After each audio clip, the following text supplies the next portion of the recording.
Hello, introduce yourself, please. Yes, thank you. Okay, well, good morning, and everything is well here. I hope everything's well wherever you will find yourself.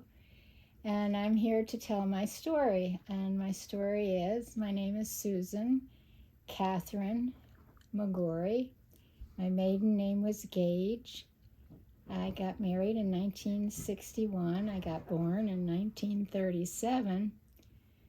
And then we had five wonderful children, four in a row, whom I am told are, you can equate them, the first four, to an Irish quartet, because that means you had four babies within 4 years. And that we did. And we had a wonderful time raising our four children. But first of all, we have to start off with my childhood. And my childhood took place in Norwalk, Connecticut. I had parents, of course, Susan Rose Shimko, my mommy, and my daddy was Edward Henry Gage. And we lived in an apartment. Well, I was born in Norwalk Hospital, Norwalk, Connecticut, weighing 7 pounds, 10 ounces, I think. And my father thought I looked like a piece of steak when I came out. And then we went home to an apartment, 4 Couch Street in South Norwalk, Connecticut. And we lived there for a while, and then my daddy and my mommy and me moved to Anderson Road. And things were not too well with the family, with my mommy and daddy for the first few years. And I guess things just got worse as they went along. And my daddy entered the Air Force, Army Air Force in 1940, which made me 3 years old. And we stayed on Anderson Road, my mommy and me, and daddy didn't ever come back home. So mommy had to give up the house and went to grandma's house. And we moved there, and grandma was from Hungary, and she had come over from Europe in the early 1900s. And she and my grandfather came with their eldest daughter, Mary. And the eldest daughter was the eldest now after I came into the world. Grandma had given birth to 14 total children, and one died, I think, earlier. Anyway, my grandfather had died when he was 40 years old, and I never met him. But grandmother was a very strong, sweet, funny person. She had a great personality, and she had a heart of gold, and she had a good sense of humor. And I guess you have to have a good sense of humor. You have to have a good sense of humor when you have a large family, because things just don't ever go your way. And you have to just adjust from this to that in a second. So she learned how to do that really well. And she and I were like, I was her shadow. Wherever grandma went, I'd hear, Juji, come. She didn't speak any English, and I didn't understand any Hungarian. I did understand Juji, so that I followed all the time. And it was just wonderful to be with her. She was my strength and my joy, because my mother went off to work every day at the sewing machine factory, and I was left with grandma. And grandma had 2 more children that lived in the house. There was Uncle Pete and his wife, and then Aunt Anna, and Uncle George lived right next door. Grandma had a big piece of property with lots of animals. We had cows and chickens and pigs. Pigs were in the back lot, in the pens. And so the day went by fast. And as a child, I just felt well protected with aunts and uncles and cousins, my cousins, couple cousins down the road. And the animals it was just fun to go out, feed the chickens, gather the eggs, help with the, moving the hay with the pitchfork. Grandma would do a lot of men's work because the boys weren't around all the time. And she was able to withstand anything and everything that came along. Excuse me. So, any questions? Okay, childhood. Well, I stayed at Grandma's until I was 12 years old. So when school was ready to start, I was ready to go, and they picked me up in a bus. And I was the last pickup on the way to school. And on the way home, I was the last drop-off. And so I got to ride the bus for quite a while every day, which was good. It was fun. And let's see, memories of the school bus. Well, as time passed, I grew bigger in many ways, mostly broader. Everybody fed me, because I guess people in those days, I didn't tell you yet, though, when I was 8 years old, my father and mother divorced, because for all those years they didn't really get along, since we lived at Grandma's house and before that too. So I made the most of it. And my mommy still worked at the sewing machine factory, and I still stayed home with my grandma.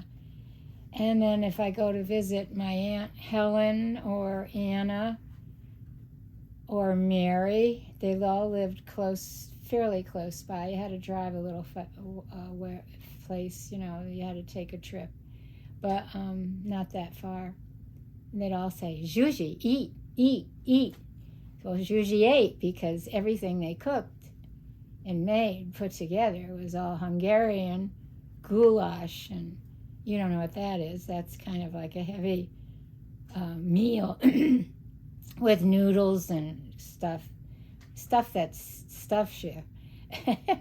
And their desserts were sweet and creamy, and yeah, so Juji ate. So Juji grew fat. And as she was getting fatter and fatter, she had to ride the bus. So it got to the point where she was teased a lot. Oh my goodness. "Sit down, fat tub of lard, you're rocking the bus." So that was me they were yelling at. And I sat down. And one day, on the way home back from school, I had my empty lunchbox, and I used to sit with Audrey, my friend, Audrey Johnson, and we'd sit together on the bus every day. And I was sitting with her, and I'm close to the front of the bus, and in the back of the bus were these boys with loud mouths and not too nice.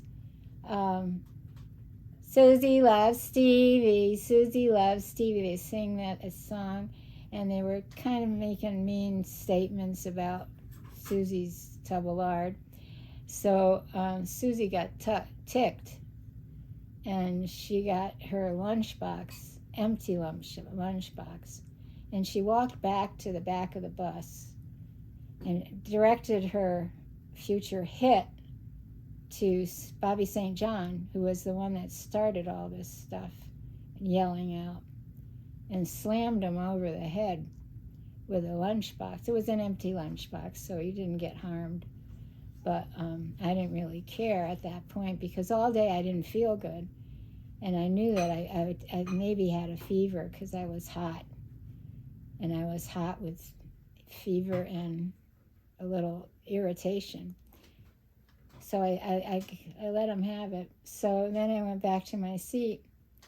And when I got home, got dropped off, I went up to this, came home, got home, opened the door, and my my grandmother, my nudge mama, that's what you call it in Hungarian. Nudge mama was there waiting for me. And she looked at me and she put her hand on my forehead and she said, "Yoy, yoy, yoy, Istenem. Zsuzsi, go to bed." And I thought, what's the matter? She says, "You hot, fever." Well, she didn't check my temperature, but she sent me to bed. And then when my mother got home, she checked my temperature and it was 104. So come to find out, I had the mumps. And the mumps means your face goes. And I thought, I don't need to be fatter than I already am. And now I had all these, I looked puffed up. So anyway, I went to bed. I got better. I got all right, and nobody was after me because of the lunchbox steal. So I was safe, and started all over again. Went back to school. So that's about all of my time from 1 to 12. And then after I was 12, my mommy and I moved from Grandma's house to an attic apartment where our rent was, I think, $50 a month, and that we could handle. And my mommy, as a sewing machine operator, she made good money. Not like you make these days, but enough to get by. And so we paid for our little apartment. But then all of a sudden one day, my father wanted me to have a piano because he knew I loved the piano and I loved to play the piano. And at my grandmother's house, I had access to a piano that he had provided. And I had lessons by this Jimmy Gorman, who was an older gentleman who played music in the bar rooms. But boy, could he play, just wow, really well. And he taught me some good music, and he taught me, how to read music and the rest of it. So I just continued to study piano because my mother was able to pay for the lessons. It was $2 a week, and it was reasonable. So I kept playing wherever I was. And that was a good thing. It was a wonderful thing because it helped me to realize the joy of music and how much enjoyment I gave and I got from it. So we lived in Four Couch Street, and I went to junior high school, which was right down the block, a couple of blocks from where I lived. And my best friend was Peggy Pemburn, and I cry. She was the best friend I ever had. The two of us were single, only children, and both her parents lived with her.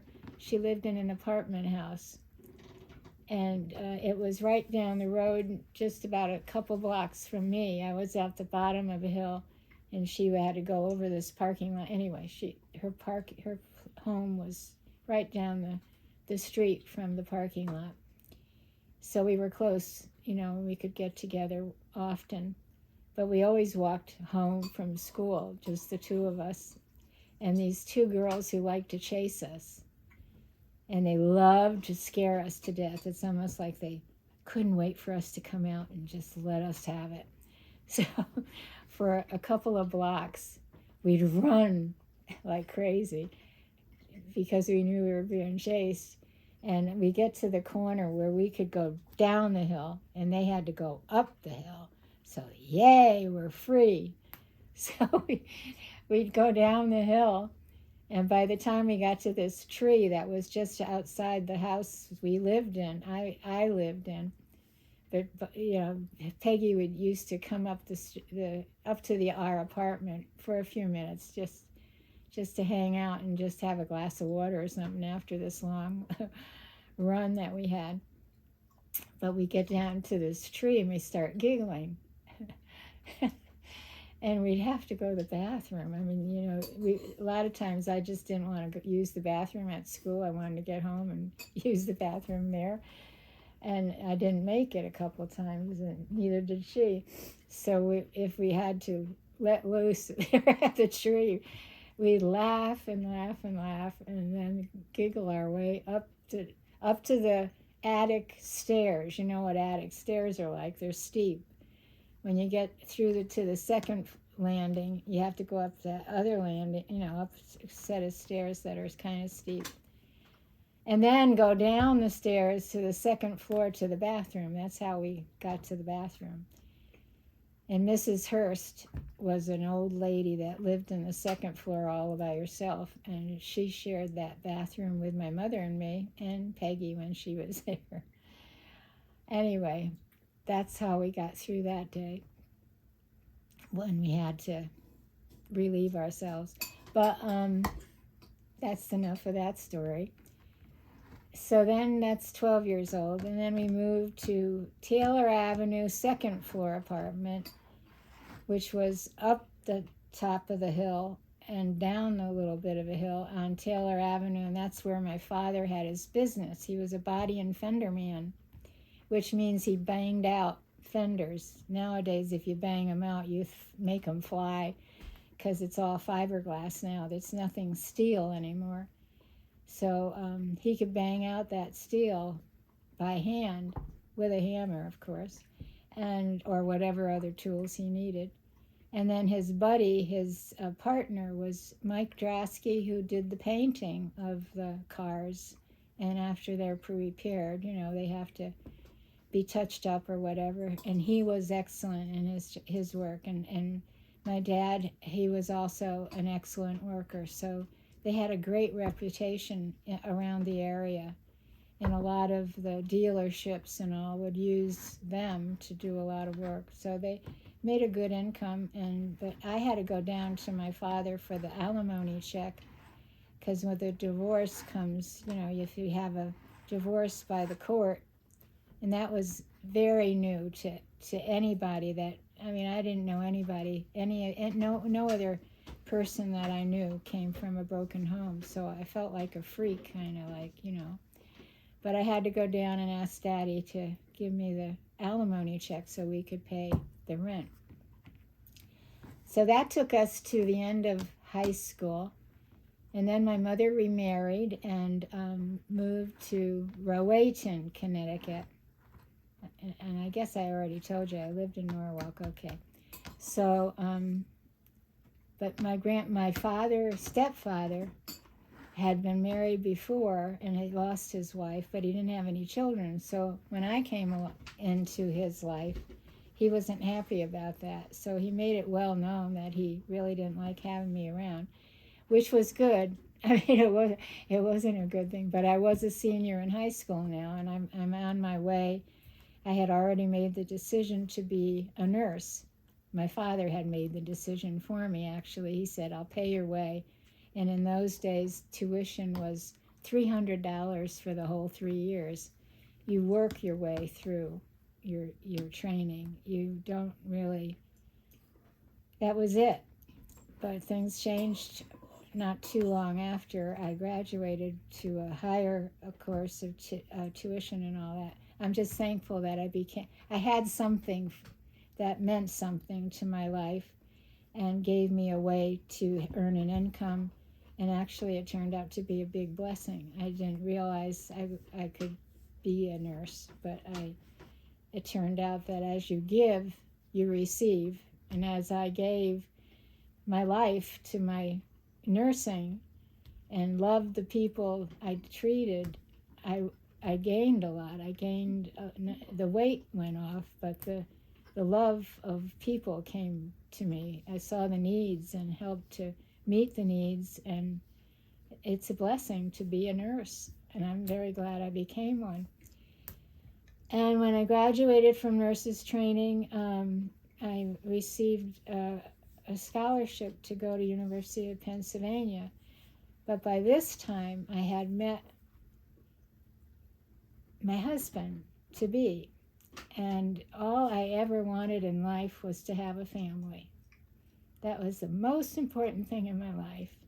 I really loved to sing, and I was given opportunity to go to Broadway. I mean, I could have had, I auditioned for some producers and directors that I had met in New Canaan, and they wanted to hear more of my voice, and I gave them a display of what I sang at a party that I had been invited to, and they set me up with Patty Page's coach, and I got a chance to go, but in between the time of making the appointment and getting there to meet these people, I kind of decided I didn't want Broadway.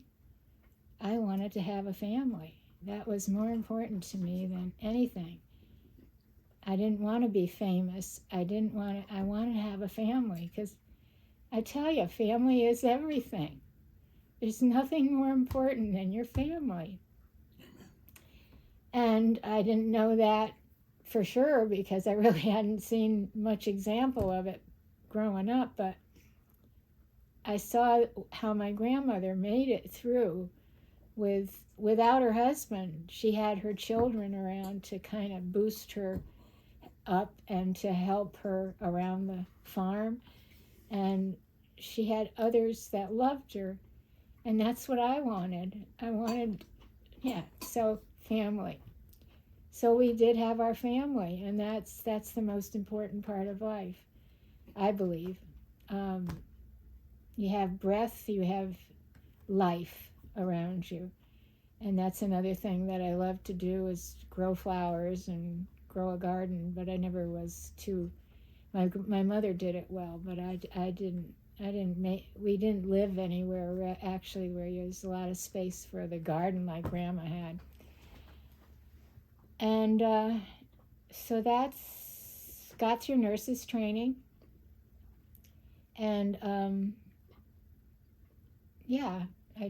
already said that I had that scholarship to University of Pennsylvania, and I got married instead, because that to me was more important, to start a family. Okay, Okay, I'm going to tell you about my nurses training.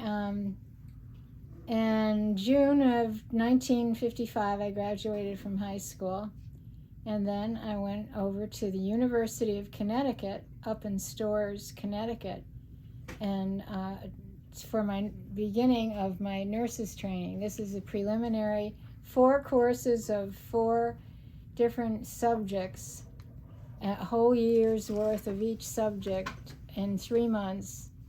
We started out with 50 of us at the beginning of the summer, and then according to how well we survived, we came back with what we had left. So I'll tell you later how many we ended up with. But it was a tough time. It was summertime, and we were up at the campus in Storrs, Connecticut, and the Holcomb Hall was the name of the building that we were in.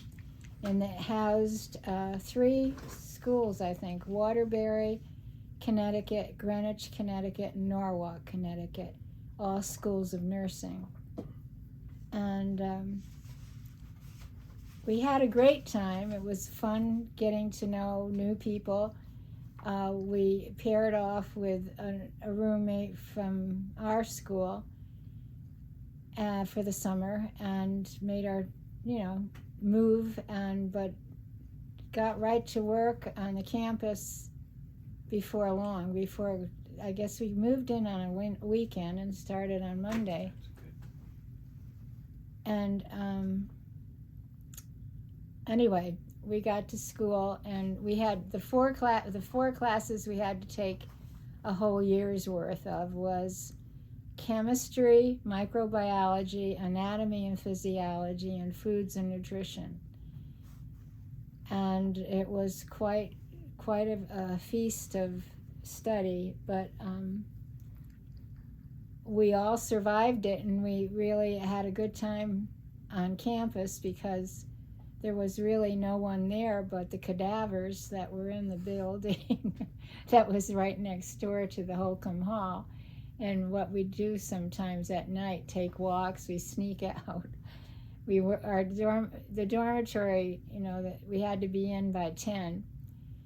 So we'd go out for a walk and end up by the cadaver house and do all kinds of crazy things to scare one another and trip over stuff and feel like, oh, what stupid people we are. But we had, lots of laughs and fun and learning how to, we were just meeting new people and being in a new place. It was exciting. So we did that for the 3 months, and then after it was all over, the tests were taken, and I just got by the skin of my teeth. And you had to have I think it was a grade of at least 65 or something. And we started out with 50 in our class, and we ended up with 21 that got to go back to Norwalk, to the nursing school. So, we go back, and we were happy for us and sad for the others, but anyway, there's nothing you can do about it. It's done deal. So it was busy. We got up very early in the morning, had to be on duty at 7, but we had to go to class first. We go to class first in school, in the hospital, in the basement somewhere, and we had our classroom, and then we'd go up in the wards and work. And that's where I found out what it's like to be a nurse. And it was just, we had wonderful instructors. Our head instructor was just out of the Army. Her name was Miss Gage, same as mine. She was Beverly, I was Susan. But she was tough. Oh my gosh, she was tough. And she said, if you can't get it right, you got to do it all over again. Do it right, or, just keep doing it until you get it right. And that's how we were trained, and we just kept busy and did what we were told to do, and no questions asked, just do it the way you were taught, and that's that. And so the first assignment that I had was in a ward, which is a conglomerate of about a dozen people, and most of these people were poverty-stricken, basically, and not, and I always wanted to work with those people. It was the people that I had a real heart for. I had a heart for them all, but, the more wealthy people have all kinds of things that they can pay for, but these people were getting everything that they couldn't pay for, but they appreciated. They really appreciated you, and I appreciated the appreciation that they did exhibit. And I just thought, wow, you get strength from people like that. You just realize that they've had to make it all their lives, more or less, with very little, and they've made it. So God bless them. I wanted to help them. And you get to learn all kinds of things. You see a lot, you hear a lot, and it's so important to take in what you hear around you, because you learn from other people, and you need to watch and appreciate how other people work, because sometimes you maybe didn't know how to do that corner on the you have to make the bed a certain way and make sure you do the corners nicely and neatly. And I wanted to do everything in a kind of tidy, extra special way. And you just practice makes perfect. That's the bottom line. So worked for, the 3 years in nurses training. And then we went on affiliation, which is going away off the campus onto another campus for another part of training. And we had to go to a psych hospital. And in those days, it was in Newtown, Connecticut. And in Newtown, Connecticut, they have these huge brick buildings that were there seemed forever. And they were loaded with people with mental problems. And I think the first place I went into, I was assigned to, was most seriously disabled, mentally disabled people. And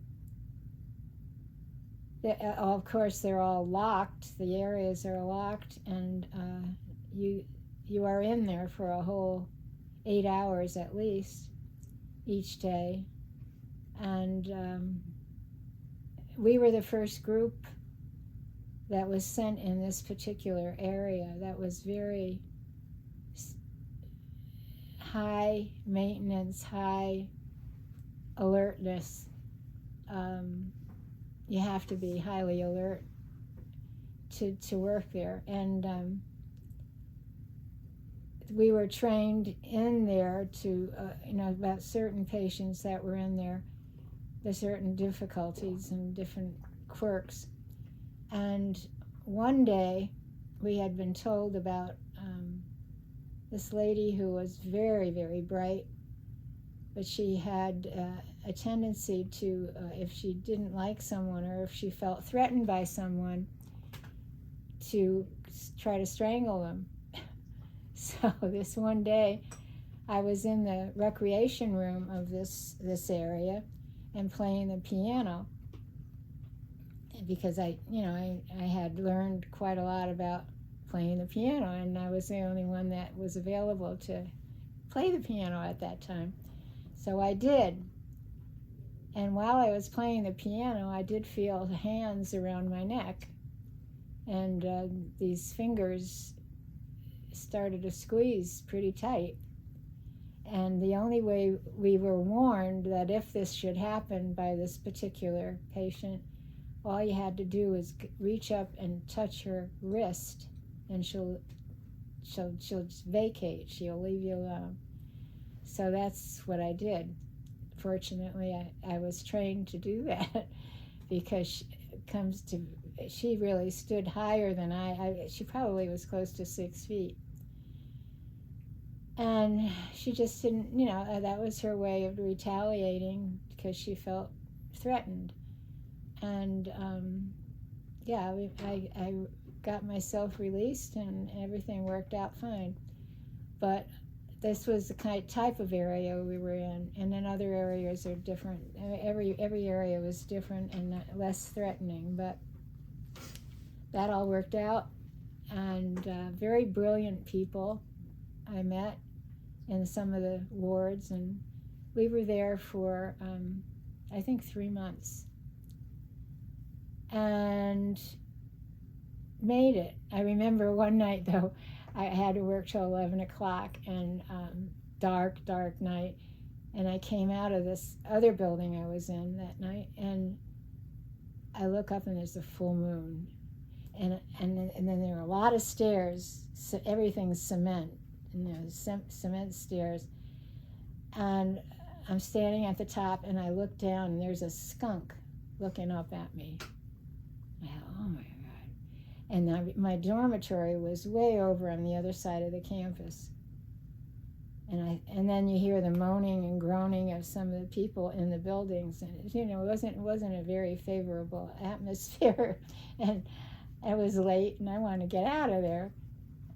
And so anyway, I started running down the stairs and running back to the dormitory, and made it in, thank God. And but that was the kind of place it was. It was a lot of buildings around this big, huge campus. And if ever you go to Newtown, Connecticut, all you have to do is ask where the old psych hospital is. And it's probably still there. I can't imagine them knocking all those buildings down. They use them for something. Because now anyway, I don't want to talk about it. Nowadays, they just take pills and walk the streets. But no, I didn't mean that. Well, I did mean that, because that's the truth. Okay, so I graduated. And then after graduation, I didn't get a scholarship yet, but I was still working, and I wasn't looking to get a scholarship. I just wanted to work at the hospital. I did work on North Wing 3, where I started out originally helping this Japanese nurse, Claudette Aikida, a wonderful nurse, and she was the head nurse, and I was the assistant head nurse. That was my first job as a nurse, and I went back there and just worked, after I graduated. And then one day I got a call from Miss Newton, not Miss Newton.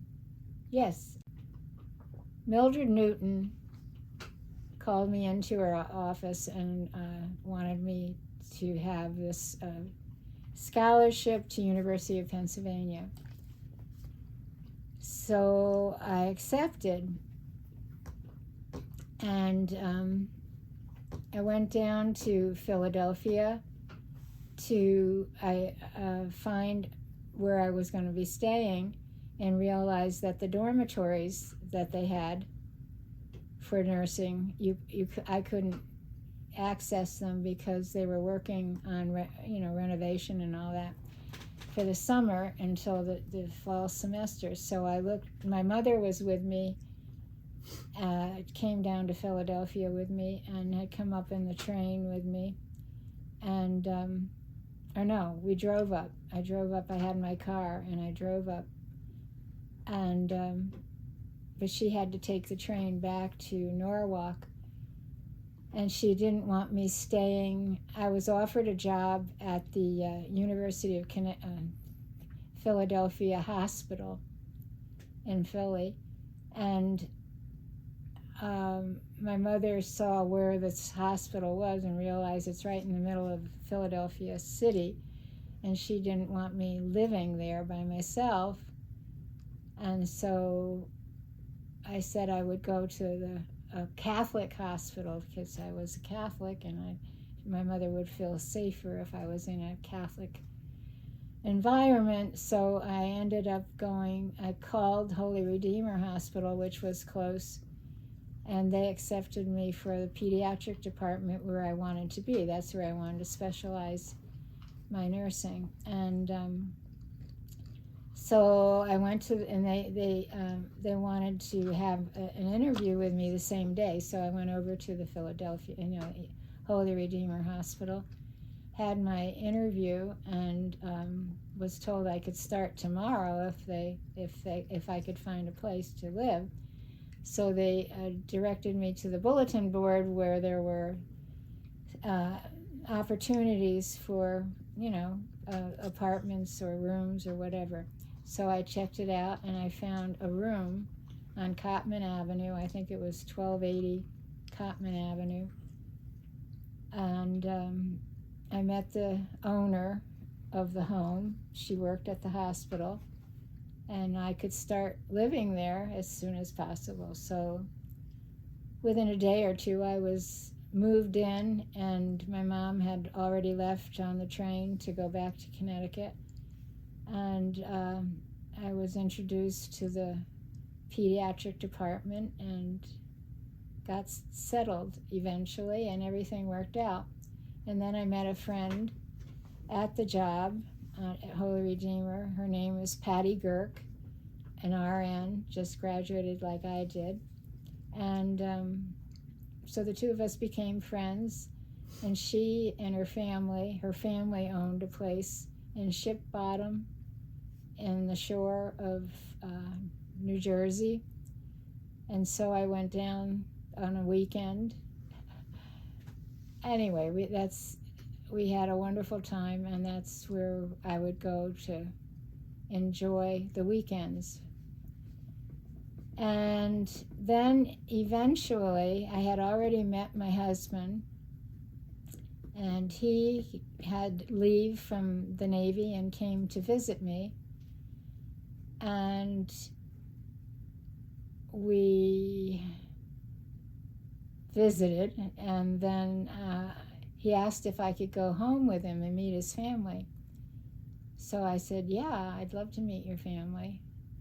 And we hadn't made any definite plans yet, but we knew that we got along really well, and we had fun together. And it's a possibility that could get serious, I don't know.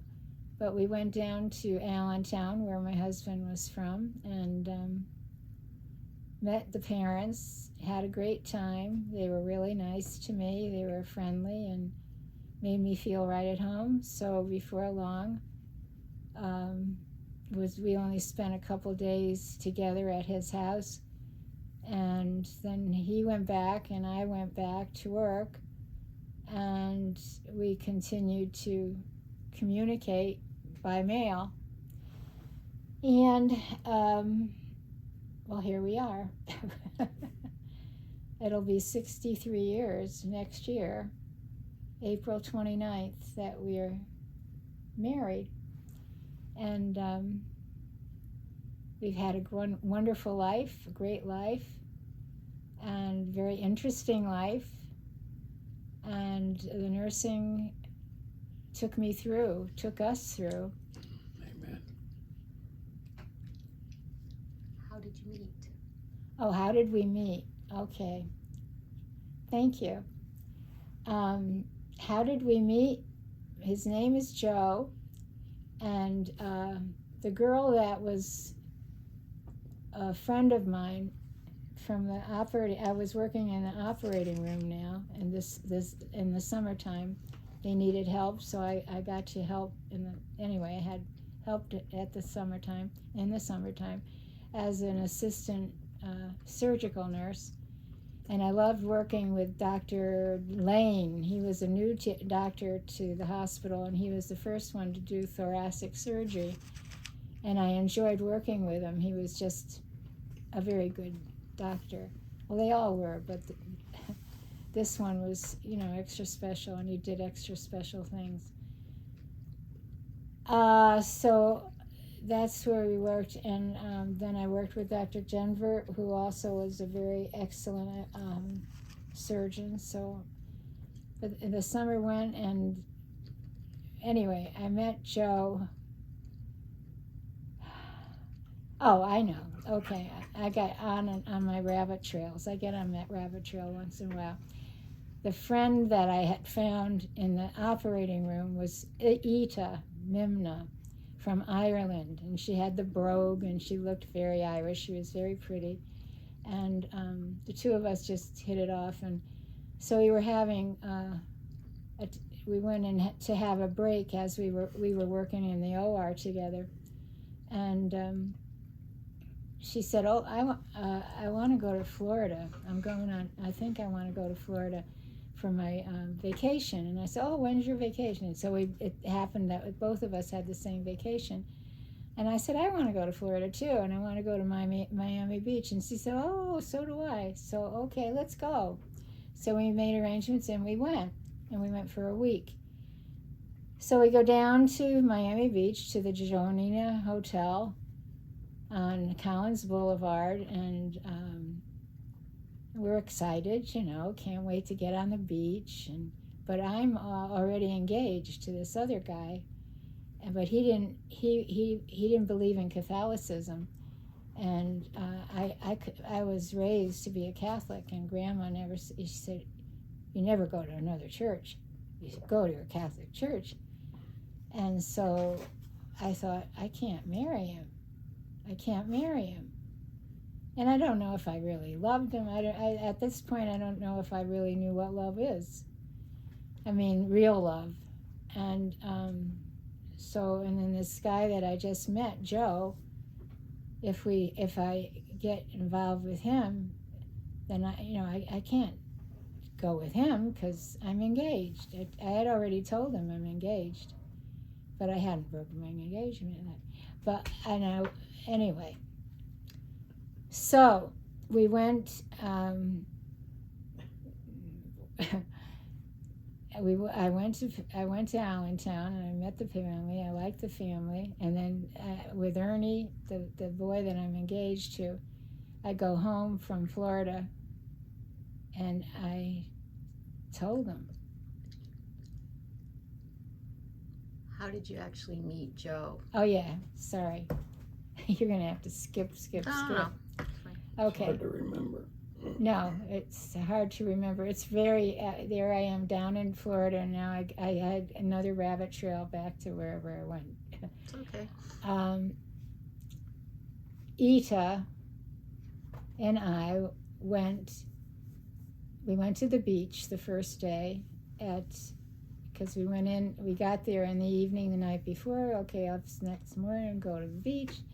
And then after that, after we got the burn of our lives, we went over to the diner across the street from the Jonina Hotel, and we were sitting in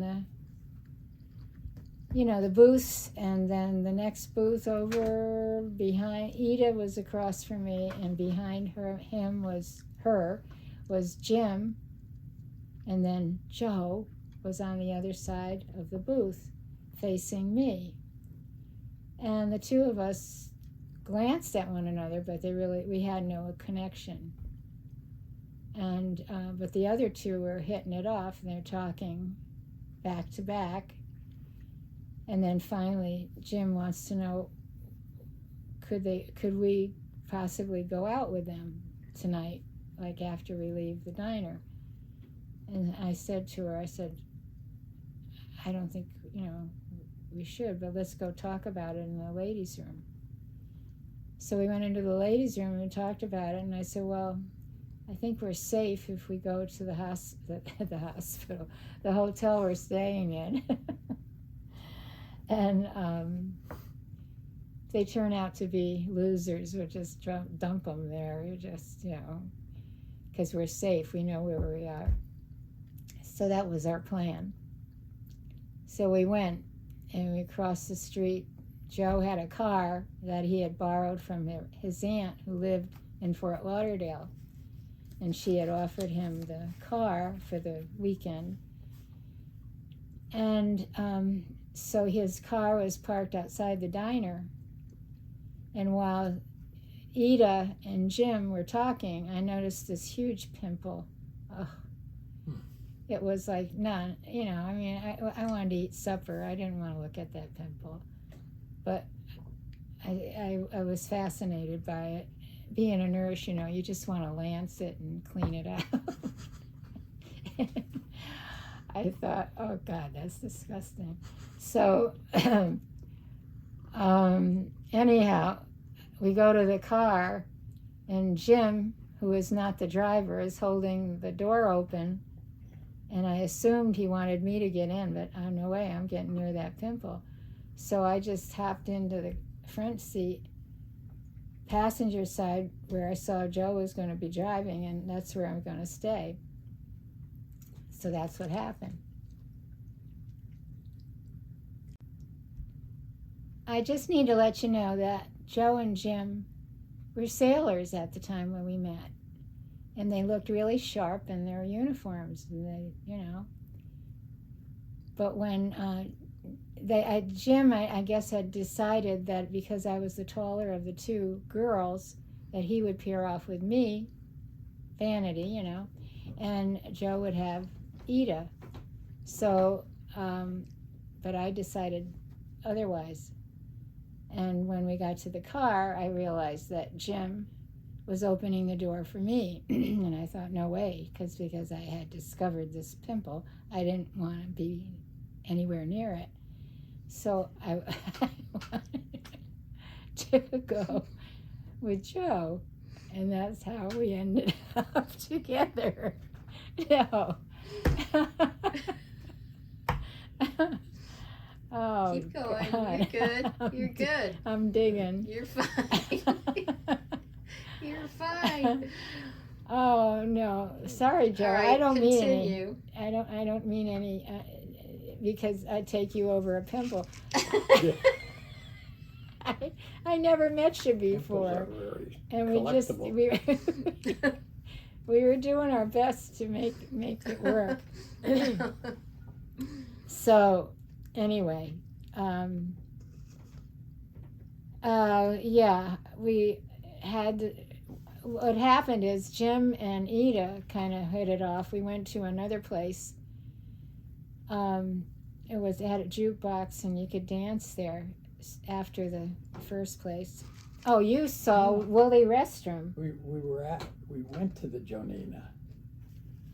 See, we didn't go to another place. No, we did after that. Oh, after that. After but that. we went to the Jonina. We did go to Nina first. I just said we did. Yeah, but before. Yeah, but I forgot about Woolly Restroom. Well, that's. So Joe, big time Joe here, he he had his wallet Without a pimple. over his, a big shot. He's going to be a big shot for tonight. And there was a band on the bar, and they were good. And all of a sudden I hear, Willie Restroom, Willie Restroom. Joe knew him from Allentown. They were the band up there, and he got all excited because somebody from Allentown was right there in Miami Beach. And so we stayed there for a while. They had a couple of beers, and we don't drink anymore. We don't.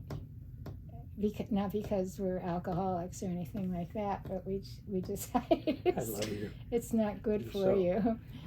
Challenging. We're just real people. I mean, we just, we're not phonies. So after that, we went to this other place, and I think Frank Sinatra and somebody made a picture there. Yes. It was right off Collins Avenue. It was a smaller The little... tree. The tree? The song. The lemon tree? I forget how it goes now. I don't know. Something. Well, I don't remember that either. But anyway, Joe, I'm really feeling guilty because I'm getting along with Joe, and I'm liking him, and I'm thinking, I'm engaged, and I told him I'm engaged, and I said, but he doesn't want to marry me because I'm a Catholic, and I have to marry him in his church or no church. Or I said he drove me to a couple of places where there was a justice of the peace, during this time that I discovered he couldn't marry me outside of his church. And I said, I can't marry you outside of my church. So there you go. I couldn't. And he said, you never give up your faith. That's what Joe said to me. Amen. You never give it up. Never. And so I thought, wow, he's an authority. And so my grandmother didn't want me to give it up. So he straightened me out, and I thought, he's a good guy. And so, maybe it could, well, not that I was thinking of marrying him right off the bat, but I thought we get along, we had fun together, we laughed. Okay, so here we are in Miami Beach, and we finished our visit, and we have a wonderful time. But now we have a new friend, and we're going to hang on to one another, and we're going to go back to our lives and do the best we can, but stay connected by mail or however. So I go back to Connecticut, and I still was working in the OR for the rest of the summer, and I'm not living in the dorm. I'm living with my Aunt Liz. Actually, she had come down to visit me, and while I was in Pennsylvania, and she wanted me to come and take care of Uncle Hayward, who was dying of cancer. And I gave up my degree, actually, because I went back to Connecticut to stay with Aunt Liz to take care of Uncle Hayward. And I had already met Joe, and it looked like we were getting serious. And I thought, I want to get married and have a pile of babies. I don't want to get back into school. I'm tired of school. And not only that, my whole desire in life was to be part of a family, a real family, my family, not my family, but a family, our family that I could help to grow so I could be the mother. Okay, this is it. So I stayed with Aunt Liz and helped her with Uncle Hayward that summer, and Uncle Hayward passed soon after July 4th that year. That was 1960. And Joe and I corresponded. He went back on board ship, and then he ended up going up to, I think it was Connecticut. He ended in, was stationed there for a while, and then I had already met the family, but I went back up and visited Allentown again. And we decided that we wanted to be married. And so we set a date, and it was going to be in the beginning of 61. And it turned out that the date we picked was during Lent. And that's a no-no in the Catholic Church. You don't get married during Lent. You have to wait till after Lent's over.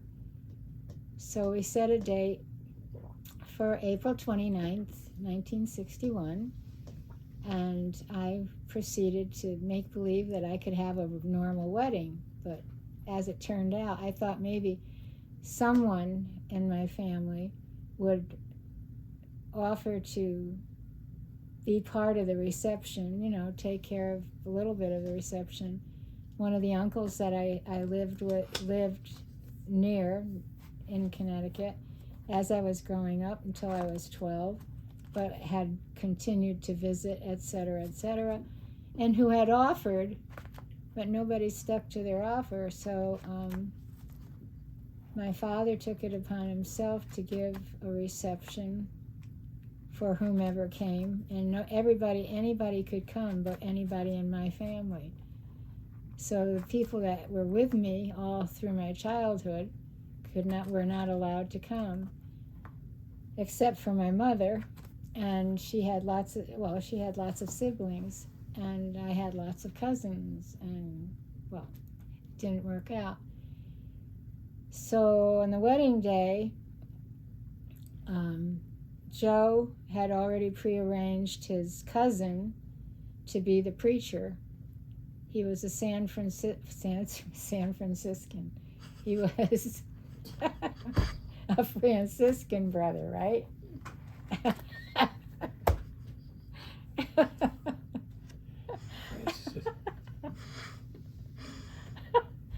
Oh my God. And his two fun friends were altar boys as kids. But why don't you tell them why this all took place? Well, because it was my church. Yeah. Which name of the church? The name of the church was St. Mary's. Okay, so the day of the wedding comes. Excuse me. And a few people were there, not a whole lot on my side, because only the people that knew me and worked with me and anybody really close to me, but the whole family was not there. Only a few friends and some relatives, but Uncle Ange and Aunt Dot, I think, were the only two representation of my family. And my mother, of course, and my father, of course. He walked me down the aisle. And Joe's family, everybody was there. Not everybody, but a lot of them were there. And friends, and whoever they wanted to bring, they brought. And so, and then the people who served at or officiated was Joe's cousin, the Franciscan brother, and Cletus was his name, right? And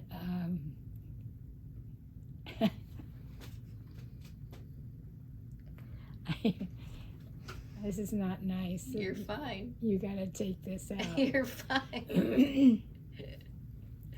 And the two boys, friends that Joe grew up with, who ended up being altar boys. If didn't have a match, didn't have a tinkle. Didn't have a They tinkle. didn't have their dinglings. No tinkle. No bell. Couldn't find a match to light the candles. And there we are kneeling, giggling, and thinking, what the hell, what is this? This is our wedding day. And they don't know what they're doing. They can't find a match. They can't find holy water. They can't find a tinkler. They can't. They had never been in this building. Oh my gosh. Yeah, we were locked out, actually, and then somebody unlocked the door, and we proceeded to attempt to get married, and we did. Amen. And it all worked out well. Turned out we're still here. Yeah, we're still here. And so anyway, we went on we had the reception my father had provided, and it was at the Silver Mine Tavern in Silver Mine, Connecticut. After the reception. And after the reception, we went to his house and had more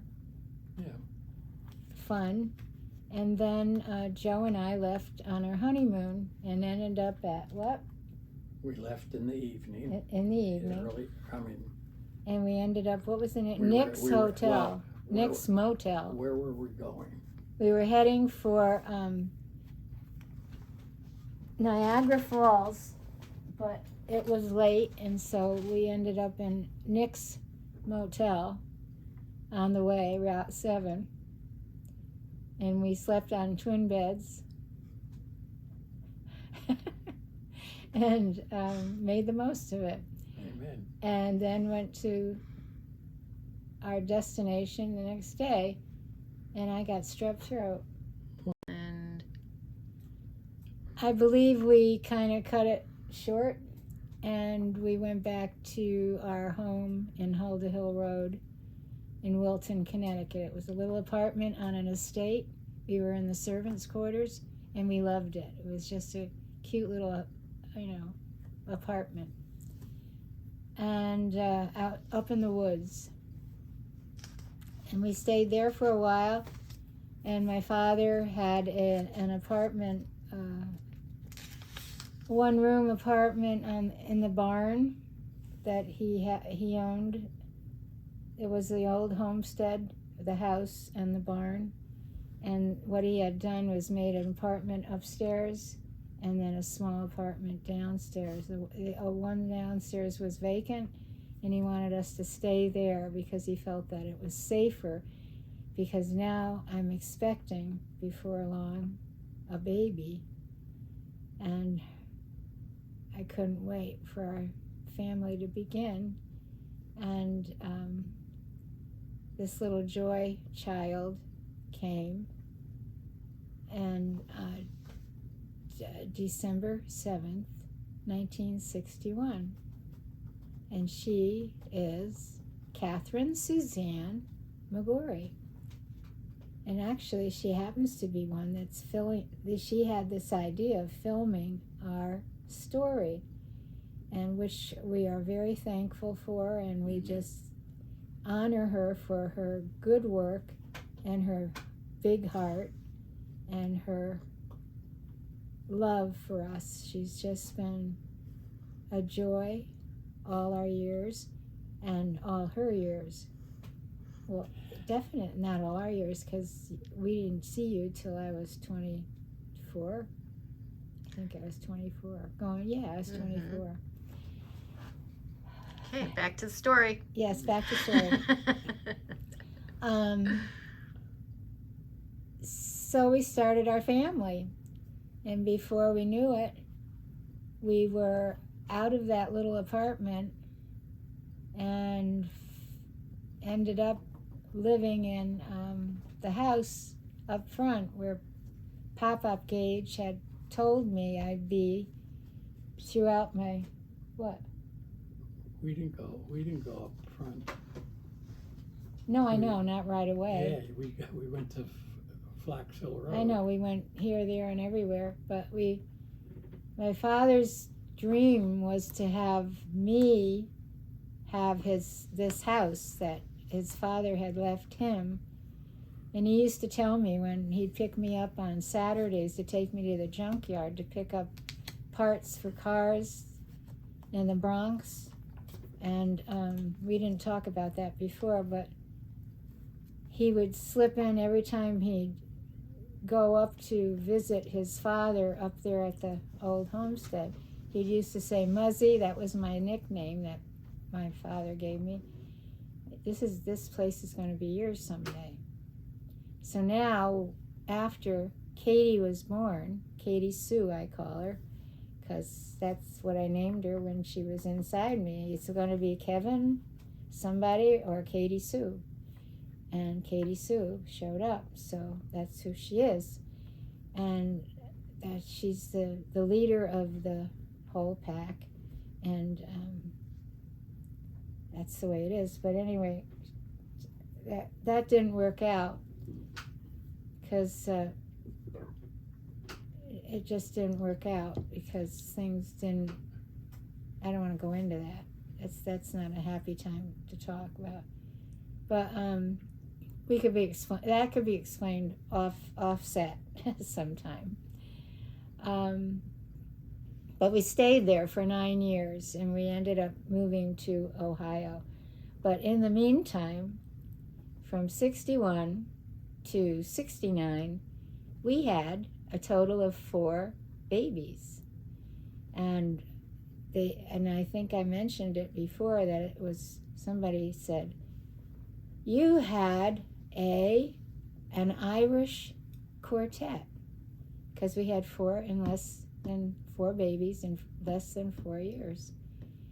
And needless to say, between nursing, not nursing, but nursing in the hospital, and we don't have to go into that either. But anyway, I was a busy person, and so both of us were. I worked at nursing and at this hospital, and a little bit of nursing, the other kind, and the real kind, whatever. And just life in general went fast with 4 little babies. Had 3 in diapers all at one time, without a dryer. Who were the babies? The babies were Katie, We know that. December 7th, 61. Tracy Ann, she came January 3rd, 63. Susie, April 7, 1964. Joey, April 4th, 1965. Actually 3 days apart. In 3 days they're the same age. And then Jimmy, the caboose, came 5 years after Joey, April 7th, same date as Susie, 1970. So how do you like that? There's 3. Number 1 is number 7, born on the 7th. Number 2, born on the 3rd. Number 3, born on the 7th. Number 4, on the 4th. And number 5, on the 7th. Now, where do you hear that? Got 3 7s and 3, 4. No, not 2, number 2. Number 3, number 4, add up to 7. 28, right there. 4. I think we'd be so lucky. Yes. 7's a good number, and that's God's special number. Mm-hmm. And I thank God for this family. It's just been the greatest, and it's getting greater all the time. There's no negatives at all. They're all pluses. And we just had our 17th great grandbaby on the 7th of August, Mm-hmm. to Heidi and Elijah. Now that union there is it's just it's a miracle.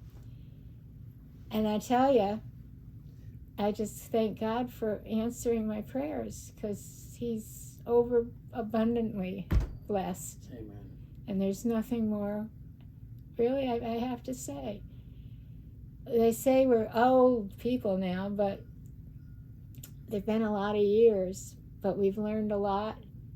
We've gained a lot of knowledge, a lot of inspiration and encouragement from others.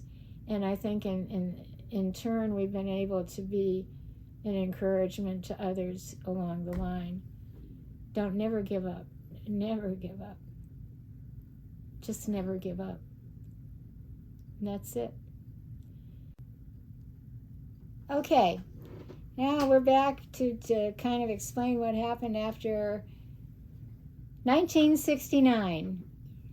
Joe got an offer for a transfer, and he got excited about it, and so did we. And we decided, yeah, okay, let's go. So we got transferred out to Ohio, Lakewood, Ohio.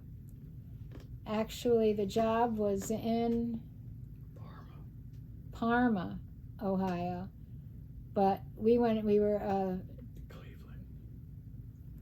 Yeah, we went to no, what happened is we were sent out to find a home, and so Joe and I went out to Ohio to find a place. And yeah, I think we had a weekend or maybe a partial week to find a house, but we found this beautiful house. It was an old colonial 2-story, full basement, full backyard, beautiful, everything was beautifully done. It was a sturdy house, all oak, and it was 1253 Bell Avenue, and I fell in love with it right away. It was just so practical, beautiful, big 20 by 20 living room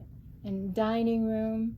Had a big window seat and big windows, and all looking out onto the sun. When the sun, it was the eastern Western. view. It was Oh yeah, you're right. Eastern. we saw the sun come up every day, and the sun just came right in. It was beautiful, and the kitchen was perfect, and then we had a back room, and we had four bedrooms upstairs, a bathroom down in the basement, bathroom on the second floor. Everything was perfect. So we put a bid on it, and we came home to Connecticut, and then I have to get approved and all that, and we did. And now we're all excited. We're going to be moving, and of course the children I was expecting number 5. Little James was inside, and the children were all excited. They're going to have a new brother or sister, and they're, couldn't wait to see me go out of shape and see that little fluttering start inside. And they got to witness a lot of fluttering.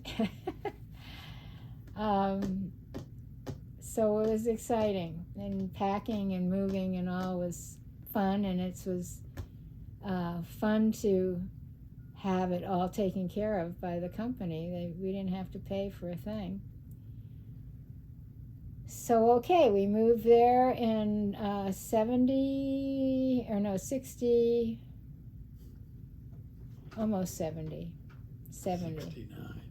69, just around the bend. Jimmy's coming April 7th, so we got there, I think, in October,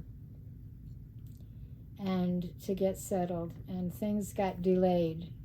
We had to end up staying in a hotel, and for a while, and a couple of children with fever because it's getting cold, and colds were running rampant, and but we made it, and everything turned out really well. And so we move in, and we're loving it. And let's see, Jimmy's coming in April, and the children had to go to school, and they had to go to the school down the street. Well, no, you went to the Catholic school first. No? You went to the elementary school. Okay, I didn't have that all straight in my head. But you went to the Catholic school later? Yeah, Yeah. We went to Lincoln at first. But you went to Lincoln, you liked Mhm, Lincoln. mhm. But that was a trek. That was like 8/10 of a mile 10 to blocks, walk. yeah. And every day you had to walk back and forth to school. Came home for lunch, Came too. home for lunch, so that you got plenty of exercise. And you never complained, except one day that we don't need to talk about that. You had a negative experience. Okay. Jump over that one. So, but we adjusted. We adjusted gradually, but thank God we were able to talk about these things and not keep them inside. We could express our concerns to one another and work it all out. So we ended up staying in Ohio 4 years, but the 4 years were full of joy, friendship, our neighbors. We had the greatest neighbors. The first day we moved in, we were smothered with children. Joe got almost, I guess you call them panic attacks from inside. He looked out the window that we had this studio window right there in the front, the living room, and looking out, and he sees this lawn loaded with kids, children, and just seemed like the whole neighborhood showed up for this new family, us. And he was overwhelmed, and the children were so happy, and our dog was happy. We had one dog and 4 children in West Rocks Road, where we came from. And here we couldn't count the number of children. And our Thomasina, our dog, she was a mutt, but just a wonderful buddy of mine. She was like my personal babysitter. If I wanted to know where the children were, just call for Thomasina. That's where she is. She's overseeing them, making sure they're all taken care of. Anyway, it was a great place. It was just, it couldn't have been better. I don't think it could have been better. So we just lived there and made the most of everything, and I got very involved with things that were going on with our children, and soon we moved in October, and by Halloween I had some new costumes I improvised, anyway, we had nice little costumes for the girls and boy, as in boy, Joey. And we just had lots of fun, and I know we must have had over 100 children come for candy. My mother wasn't there with us yet. At one of the Halloweens, she was with us, and she just sat on the porch in the rocker in a costume. Scared the kids nearly dead. Anyway, she took her teeth out a couple times. Got rid of a few. She didn't do that to get rid of the kids. Everybody had a good time, but we had a real good time, and we'd have some of the music coming out of the windows. We had the tape recorders or whatever we were using with kind of just appropriate music for Halloween. But fun times all the time. And the house was always open for whoever wants to come and visit. As long as we were home, they're welcome. And we didn't even lock doors there. I remember we didn't lock doors at all. Oh, y'all come, and that's the way it was. So we lived there for 4 years, and I worked at the hospital right up the street. I could walk to work, Lakewood Hospital, and worked in the step-down unit from ICU, part-time, not full-time. And I think I did for part-time or full-time for a little while, but not long. And the children ended up going to Catholic school up the street. I don't remember how soon y'all went. It's like 3 years after. Yeah, 3 years. So not for long. You were there Just like 1 a year. Mm-hmm. And but they did well in school, and they had good report cards, and they were happy. Everybody was just, yeah, we're home. And then one day, Joe decides that he's going to go take an offer of another job out in California. Tell them about Katie with the muscular dystrophy and Oh, Katie. wait, Yes. And Tracy. your embarrassing moment at the Oh. use that in there. Yeah. First. Okay, I just was reminded. Yeah, Katie, I think she was 9 years old. I think it was 8. 8 years old. Okay, I have something on it. I have yeah. But nothing I've seen recently. She decided she's going to have a little carnival for muscular dystrophy to benefit them. And so she proceeded to arrange for everything. And she really didn't have, did you have anybody helping? Yeah, I think so. I don't A remember. couple of children, but yeah, a couple of but she got neighbors. tables and all the things that were needed and help and set up the whole thing. And as it turned out, she had quite a showing of people, children mostly, and donations. They added up to a good sum of money, and she ended up being paid tribute to down in Cleveland for all her work and all her, Amen. ability to gain a good amount of help for the people with muscular dystrophy, for which we were very thankful. And I don't like to use the word pride, but yeah, we were happy for her and thought, wow, that's quite a feat for a little girl this age, and the heart she has for people, and that was wonderful. It just it's wonderful for a parent to hear. It was good. And then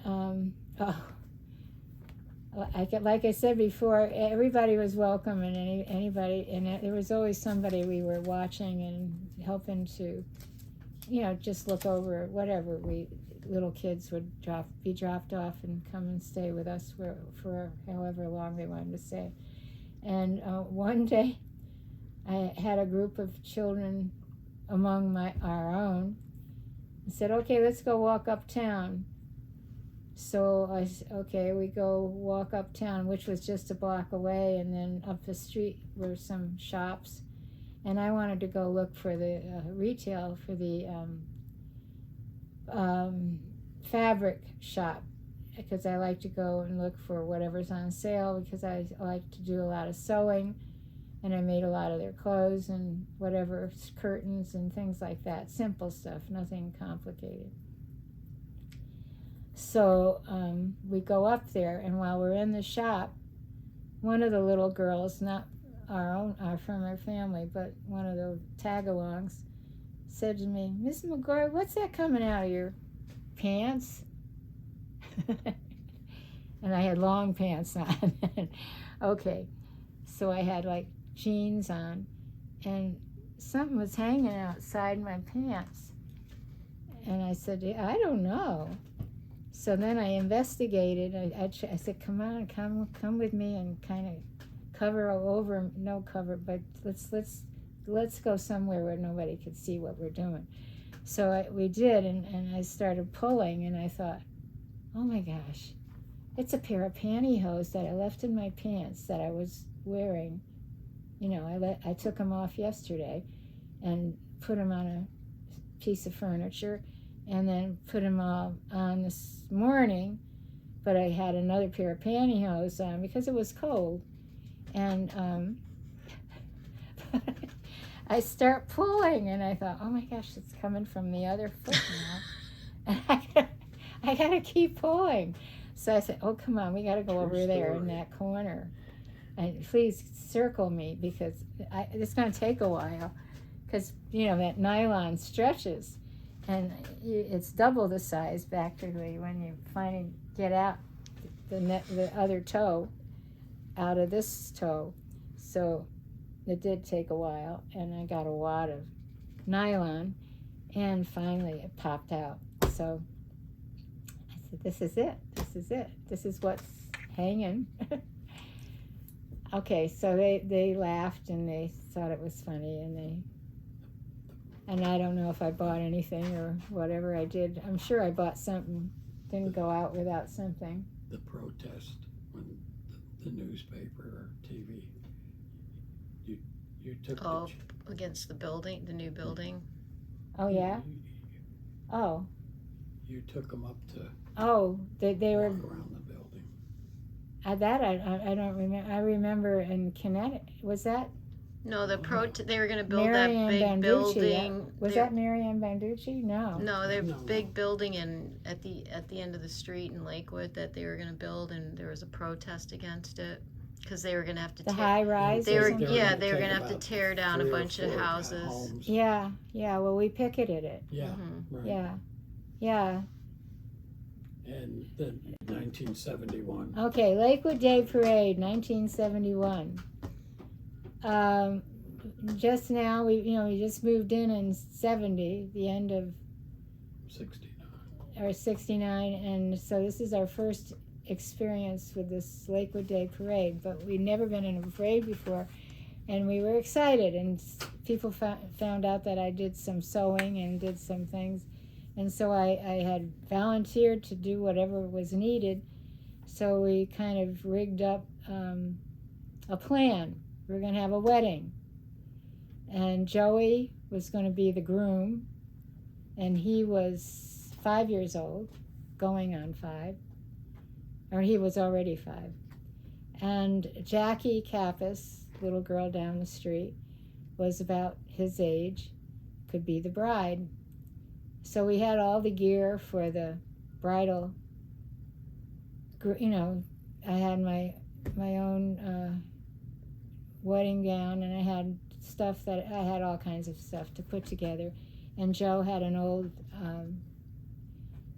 sailor suit that I cut down to Joey's size, and so the two of them were the bride and the groom, and then we had a wagon from the Kappases because they were newspaper delivery boys, and they had this real nice wagon, and we got them set up on their pedestal there, and then we had bridesmaids, and Katie was the maid of honor, and then the other one was the best man, and then we had the bridesmaids. We made dresses out of whatever I had, long dresses, and anyway, and bouquets, everything needed.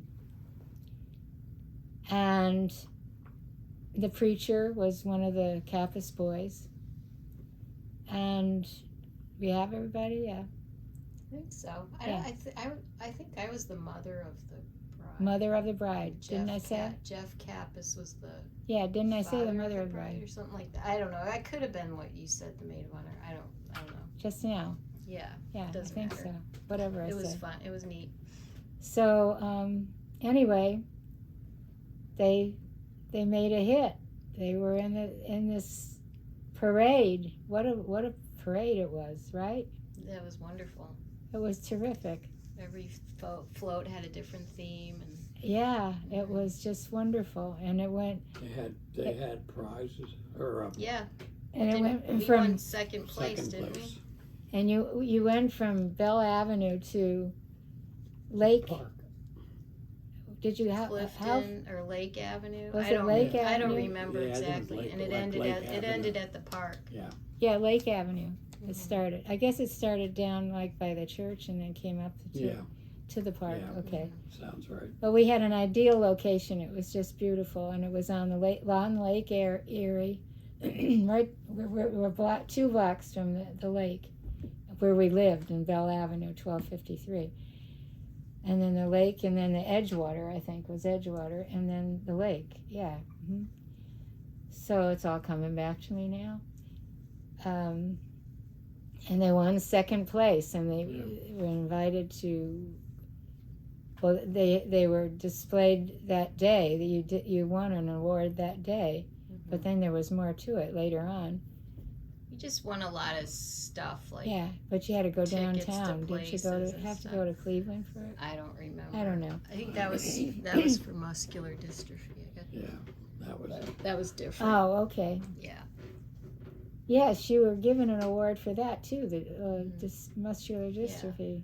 So then you did the parade the next year as well. And the next year we did That was, Jimmy. Jimmy. Jimmy was the king.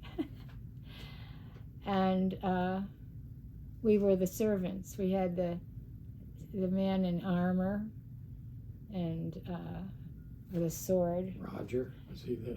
I think so. I wasn't in that one. I was in a different float that year. Oh, were you? Really? And Roger, I don't know. Anyway, but they did a good job too. And Jimmy, I made his what? Crown. Helmet? Oh, his crown, yeah. Out of a Clorox bottle. Fit just right. And anyway, it was just that was a wonderful place to live. We just had a great time, a lot of laughs. It was just Oh, you can go on with such other, great You can memories. talk other stories too. I mean, as far as so many. The backyard you turned into, we had a hut, Fort. a fort. Lots of stories. Yeah, That would take all day to talk yeah, about yeah. Lakewood. That was a great interlude Mhm. to whatever followed after that, because it seems it just kind of boosted us in all ways. Good memories. Good friends, good fun, good. Yeah. Schools were good. We didn't have to worry about. Then we went to California. It was like, this is another world. Before we go on, I want to backtrack to a couple of things that happened in Connecticut that we didn't talk about. The first one is supermarket sweep. One day, when we were living in West Rocks Road, my mother was living with us for a while, and she asked me to go pick up a carton of cigarettes at food fair. And so, okay, I went down and got the cigarettes, and then as I came out of this food fair, I realized that there was a trailer, like a mini trailer that was outside in the parking lot, and it had a big sign up for supermarket sweep. They were going to be recording supermarket sweep from the food fair next week or whenever. But I was curious, and I thought, yeah, I want to go check that out. So I did, and turns out that I walked in. Well, excuse me, Kate. She's in the bathroom. Oh, well, you turn this and this. Okay. I don't know if this is still recording. It must be still recording, but I had to fix something. Okay, so supermarket sweep.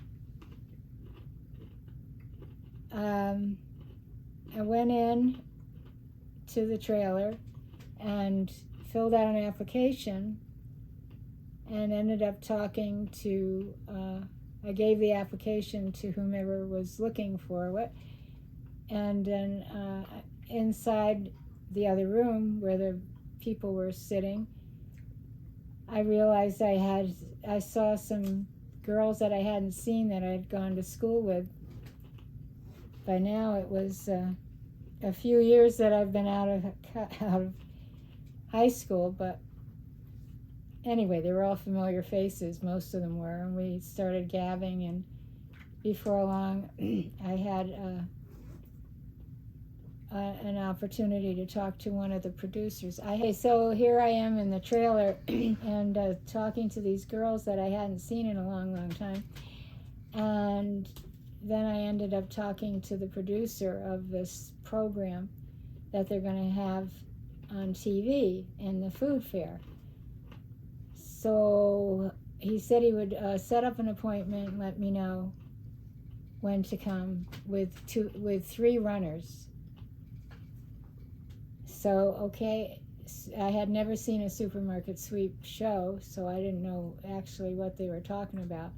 But we found out when we went to this meeting that we were called to, which happened, I think, the next couple of days. I had to go one evening and find out how to perform this program.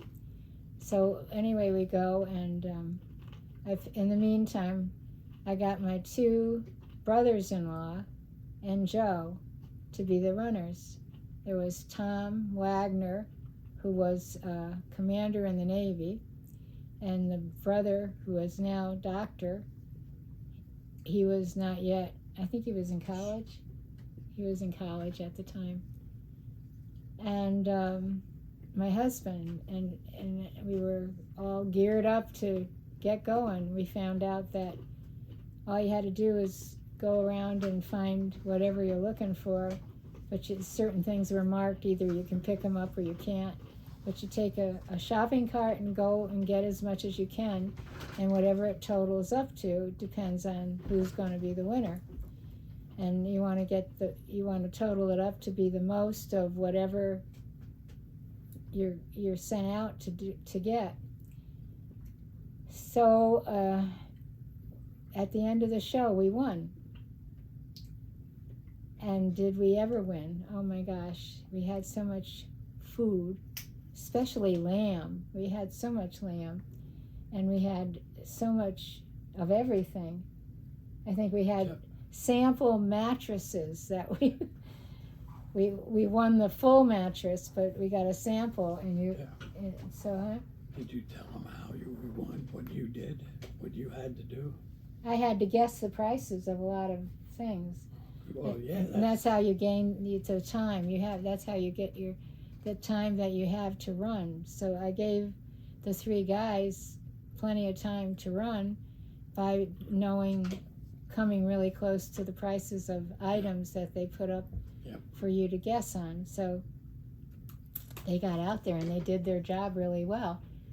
The first one, I think, to go was Tom. You went, and Joe did really well. He was the top because he was so used to going out shopping. Yeah. And Tom, he was married with children, and he did a good job, an excellent job. And Dennis, he wasn't married, and I don't know if he had plans to marry yet or not, but I don't think he did a lot of shopping, and he didn't have much practice. So, but we all did really well. I think we came out the leaders, right? The total. So we went home we had the opportunity. In fact, to take a freezer or Florida.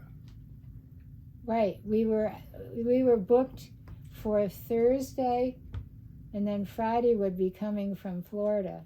I mean, the show would be coming, right? Yeah, you had a choice of you could buy. They would give us a freezer. Yeah. Or go to Florida. Right. And compete again in another what we had done, and of course we being like, who cares about the freezer in Florida? So we decided to go to Florida, but we didn't make it. We But didn't you put- got the freezer. Huh? No, we didn't. Oh, I thought that freezer was That We had the freezer most. that you had to put your head under. Yeah, I thought that Right. was what you No. wanted. That came. That was Oh. free. This is we got lots of cigarettes, Oh. and we trade them. We trade them off to this lady who was a neighbor of Aunt Anna up in Richfield, hmm and she wanted the cigarettes. She liked the cigarettes, and she traded them for the freezer. She had the old freezer, and she just wanted to get rid of it. Oh. That's how so we got the it was freezer. connected to Supermarket Sweep. Yeah, it was. Okay. And that freezer's connected with us all the way to California. Yeah. Yeah, and it chugged along. Chugged along. And worked and worked and worked. Yeah. It's for those doo-doo donuts from Alpha Beta and from California. And In But- the but garage. but you digress. Now back to did you want to finish Supermarket Sweep and go on to Daisy the May, supermarket, or- yeah, I took the cigarettes home to put my grandma, Mhm. and that's what No, got me just that out we- to the store. The cigarettes. we she we wanted. won. I mean, all that No, food. no, but We gave it away. And there was over 600. It was $660 some, I think. was it? wow. You would not believe the people a that lot came back to our then. Yeah, door back at then. that night. Mhm. Then when we came home, how they found out we were, Oh yeah, that'd be like $10,000 worth of groceries Would be. now. and we well, were generous close and to gave, it. It was nice. It was fun. So then the next one, that's the end of that story. hmm The next other You have it story on was page. that happened in Connecticut. I think it was in the newspaper. I saw an ad for they were looking for a cast for Lil Abner. They needed, and I thought, I love to sing, and I've been a singer since age 3, because mommy used to say, Susan, sing.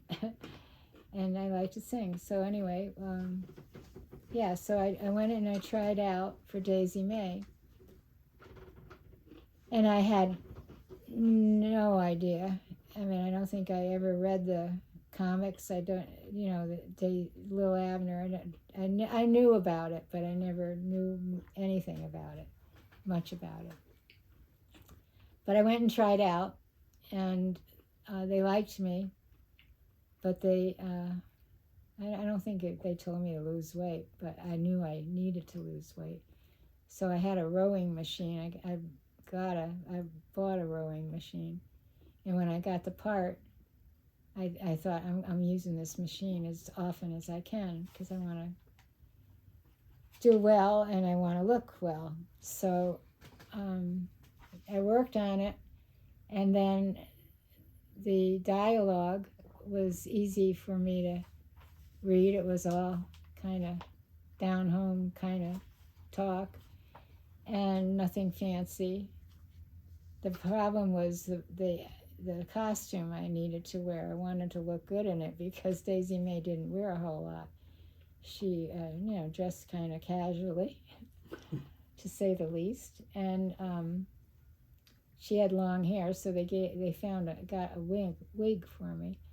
But I got the part, and it was with the New Canaan Town Players, 1968 production of Lil Abner, and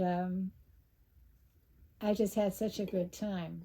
The kids that were on it were from a studio called the Walter Schrock Studio, dance studio, and they were all teenagers, and we just got along really well. They were just cute, and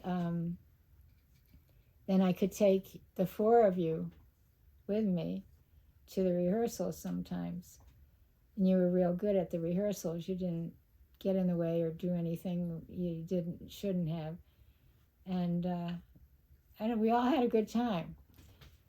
So I think it showed we had five shows that we performed over a weekend, I think. and it all worked out really well and really, good reviews and stuff. And I just had a wonderful time.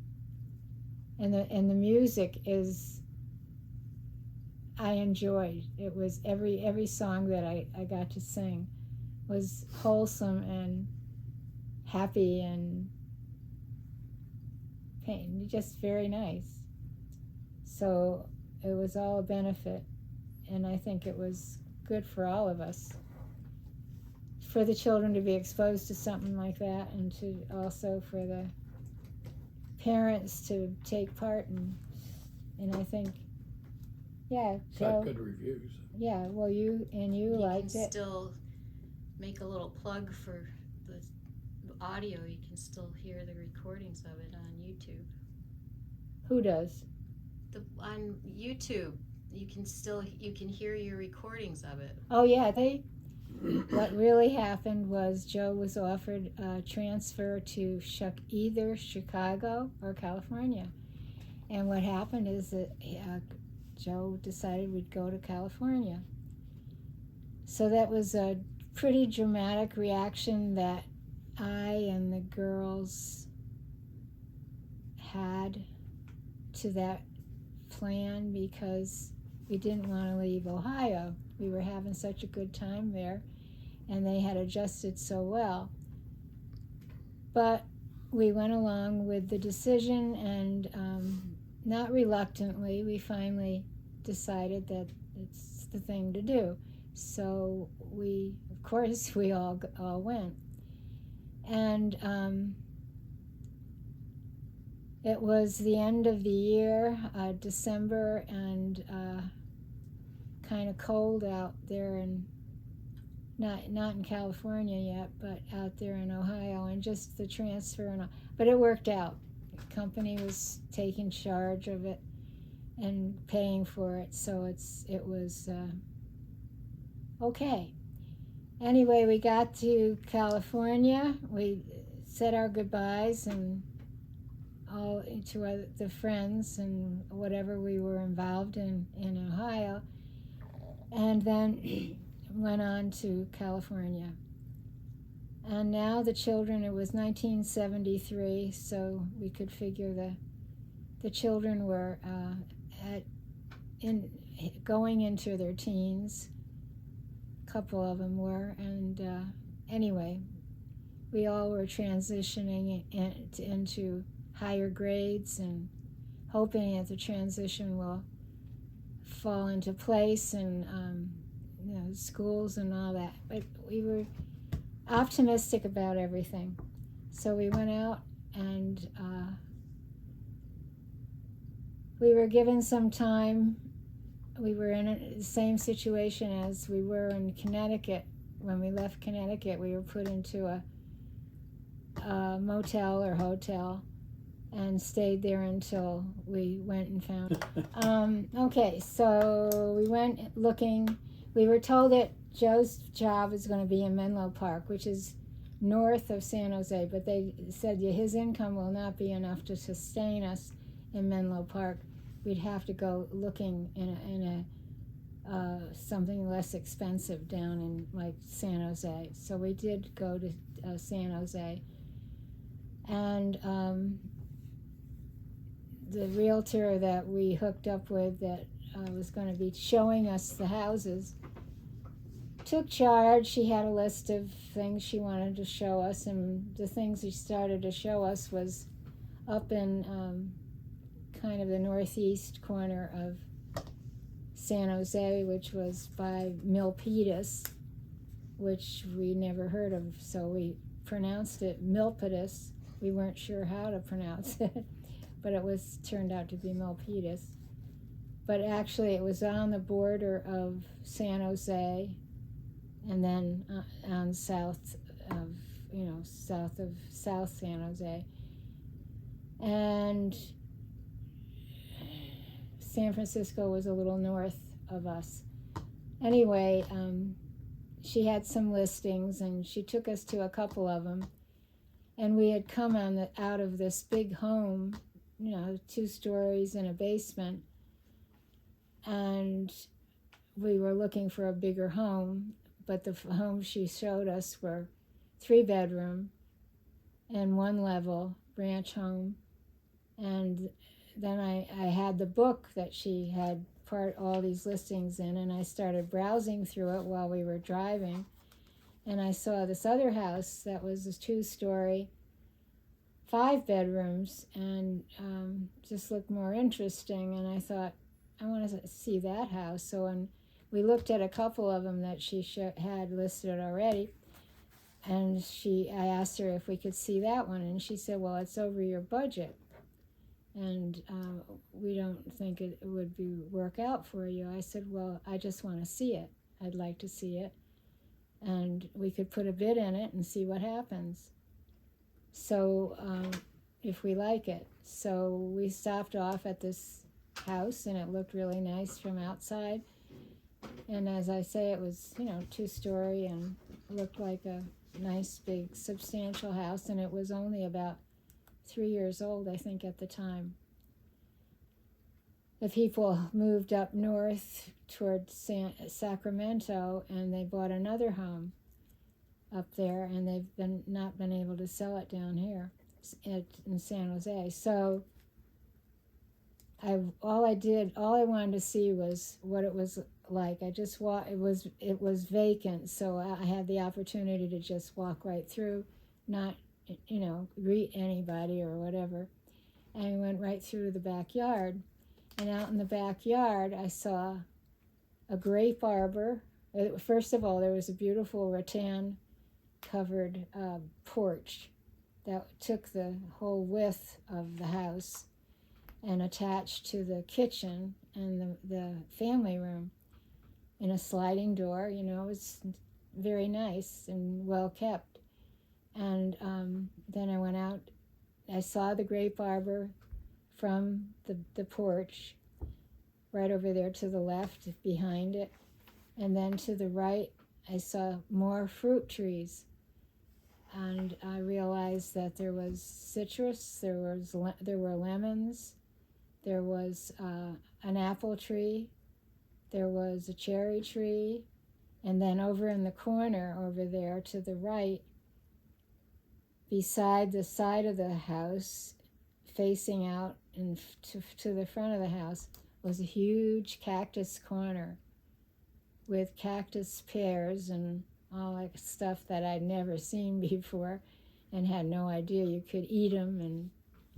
But I thought, I broke down in tears, and I just said, well, if all else goes wrong, we got some food. We got cherries, or a grape arbor, we've got cherries, and I didn't know about a couple of other trees that were fruit trees that hadn't yet blossom. It was December, so I don't know what we found out later after we just made our decision and lived with these trees for a while. They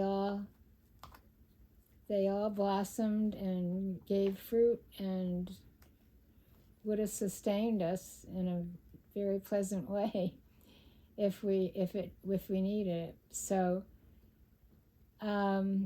and then of course I saw the inside of the house and was pleased that it hadn't been lived in very long, and it looked like it was in very good condition.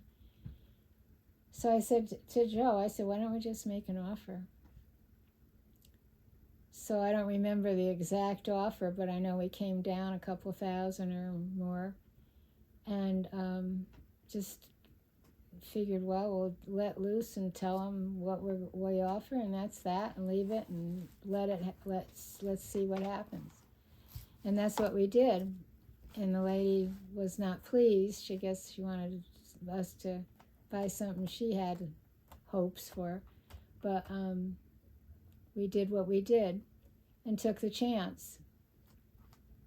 So we left, and we just went to the motel that we were staying in, and she said she would get back to us. She'd find out, if it would work out. And overnight, I think she found out. She was, I don't know, we had an answer like within 24 hours, didn't we? And we got a call and said, yeah, they accepted. And we were very happy, because it could be very painful to go and look for a house and really fall in love with it, and then it doesn't work out.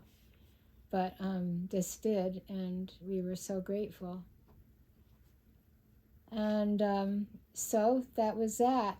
And we went back home to Ohio and told them the news, and the children were excited. And then, you know, like we said before, that it was hard for us to leave Ohio. Okay, we still go home back to Ohio and tell the children, and they weren't so excited, but California is exciting to think about, you know, and it's beautiful state, and everybody's happy there. And so process starts again to the packing and all that. And now, of course, again, we're going to be covered by the company, and they're going to take care of the expenses. So that's a big bonus, and just hope and pray that everything's going to work out, and it did. We got there actually around Christmas time, and what? Can I say something? Yeah. Okay. Mommy, you know how she is with plants, Oh. you know, and when the packers came to, you know, to move all this stuff into the truck and everything, Mommy said, I want all these, oh man, all these plants. No, we want all these plants, you know. And they listened to her, and they took, I don't know how many plants, but Mommy, maybe 12, 15, I don't know exactly how many. But they took them.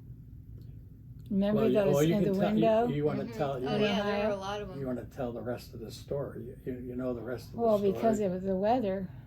Oh, and they weren't allowed through. Yeah, California didn't allow plants. The truck got stopped at the border. Oh, I forgot about that. In order to get in, wow. they had to get rid of the plants. I mean, but then there was a delay because of weather and the movers, you know, with our stuff from Ohio. There was a delay, and we had to stay in the hotel, and then we were in a nice hotel initially. I think it was a Hampton or a Holiday Inn, and our term time that we were booked for had already come to an end, and we had to find another motel. The truck was late, so we had to stay at a Travelodge in Milpitas, which was another place that was close, actually, closer than Menlo Park to our home. It was right down the road, actually, but just over the border. And the Travelodge was kind of like ideal for us because we had a Denny's. You go out the door. We stayed in room 222 in the Travelodge in Milpitas, and at Christmas time, and the kids were thrilled because Denny's had all kinds of good food, and boy did they like to eat, and all these expenses were being paid, and we did kind of take advantage of this big item, food, quite often, and anytime they wanted, and didn't waste anything. Everything was eaten, and we all probably put a few pounds on, because as it turned out, we ended up staying there, I think, through Christmas, because the truck was delayed. That Northwestern Air Travel, or whatever we call it. Van Lines, yeah. What'd you say? Van Lines. North American Van. That's right. North American Van Lines was carrying our furniture, etc.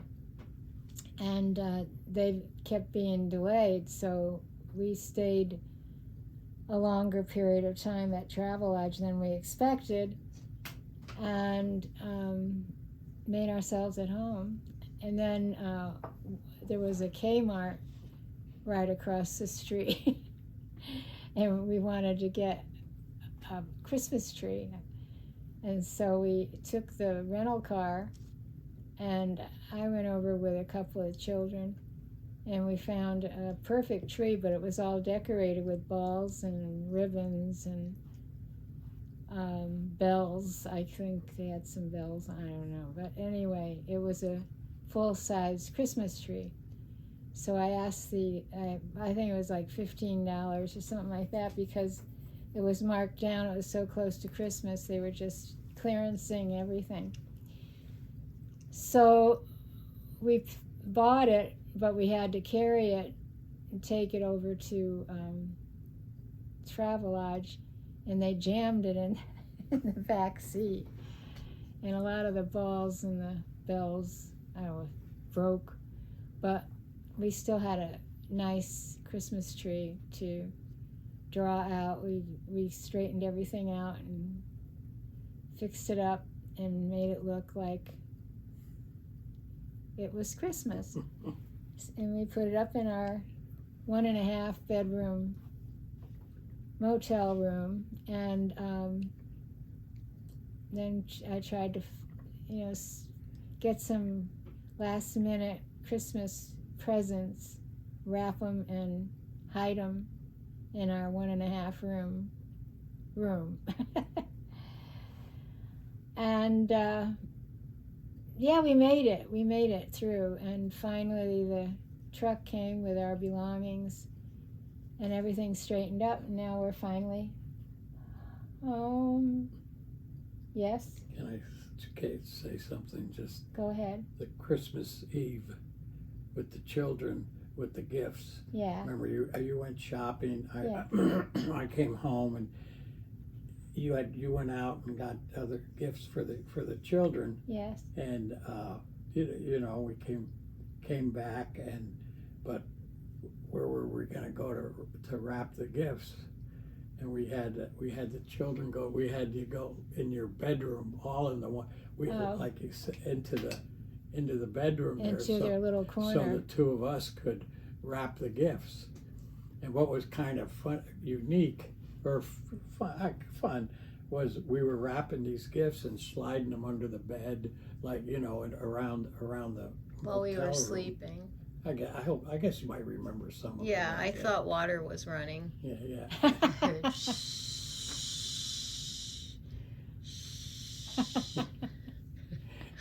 Anyway, we decorated as much That's as why we there's could two till of us. Christmas morning. Christmas morning in room 222 was, them come, or you came out, I guess. You went to bed. You had to go to bed, but we had the gifts all hidden around the, around the hotel. Yeah, no, I didn't remember that. Yeah, and then we did a good job. We had You Christmas. guys kept. Yeah, well, it You wasn't easy. You didn't want us to miss a Christmas. For you, for Mommy, and for myself too, because everything was all new. It wasn't like, oh yeah, this is a cool place. Yeah, we did this last year. No, we never did this before. Mm-hmm. Yeah, Okay. that's why I just wanted to share that. No, I appreciate that, because I don't remember it all. It doesn't click in at the same time. Okay, so finally we got to our home. Yes, hi. It's good to be back. We're starting a new life now in California. We were leaving Ohio, and first time ever gone that far away from home. And it's going to be a first experience for all of us, a new home in California. And California is a new state for us. We've never visited before. So here we go. We moved into 2958 Via del Sol. It was a beautiful house on a cul-de-sac, and it was, well, actually it had a exit, but it was quite a, it was a beautiful neighborhood. And before long, we had all our belongings in place and everything was working out, and we needed to get the children registered in school. So it turned out that the junior high school was just right up around the corner, across the way to, a main road, but nothing heavily traveled. It was just in neighborhoods. And it was called Murrill. At that time, it was Murrill Middle School. And then Jimmy was only 3 years old, so he's not ready for school. But Joey had to be registered to kindergarten. And anyway, the girls got registered. They were in 83 or 73, you were 12, 11, and 10. So you were all in an elementary at first. Yes. And middle school. At middle school. And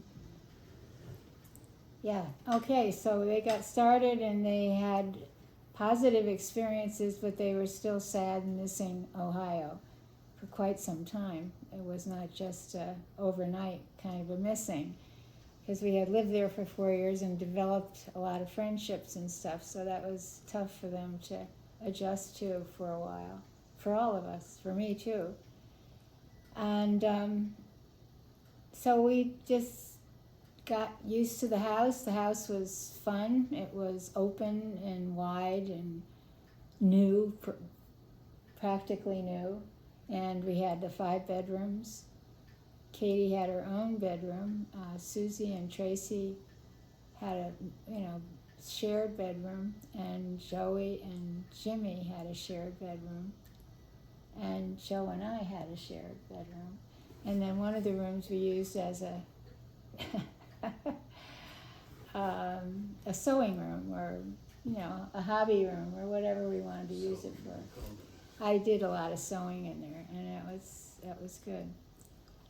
And then before long, I found a job at a nursing facility. I couldn't go work. When Jimmy was old enough that I could go to work, that was not until he was 5, and then I went part-time when Joe was home from work. In the evenings I'd go, however they could use me, just to keep my hands in my job, and also to have a little added income. Neighbors were, we had nice neighbors on either side of us, and everything worked out. And we were going to St. Elizabeth's Church, Catholic Church. And then after we were in California a little while, my mom decided she wanted to come out and find something close to us, and so she did. And she came out and stayed with us for a while, but then she decided she wanted to live in this little commune, an adult community that we found was close by.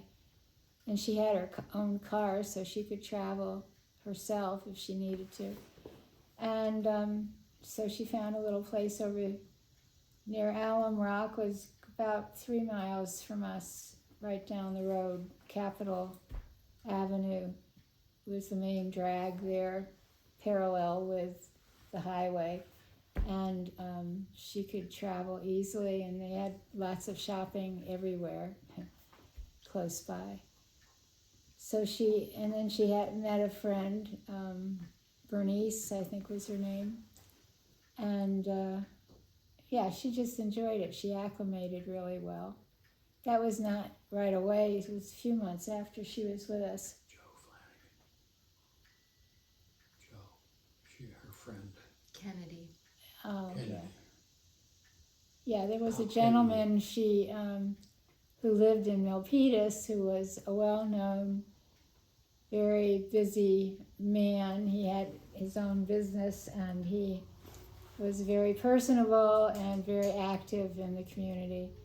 And he kind of fell for my mother and mutual friendship, and that was good for both of them. So that developed, and everything, everything was going well. And so Jimmy, he started kindergarten, and at Plainview Public High School, elementary, and only a half day. So I would go pick him up, bring him home, have his lunch, go for a nap.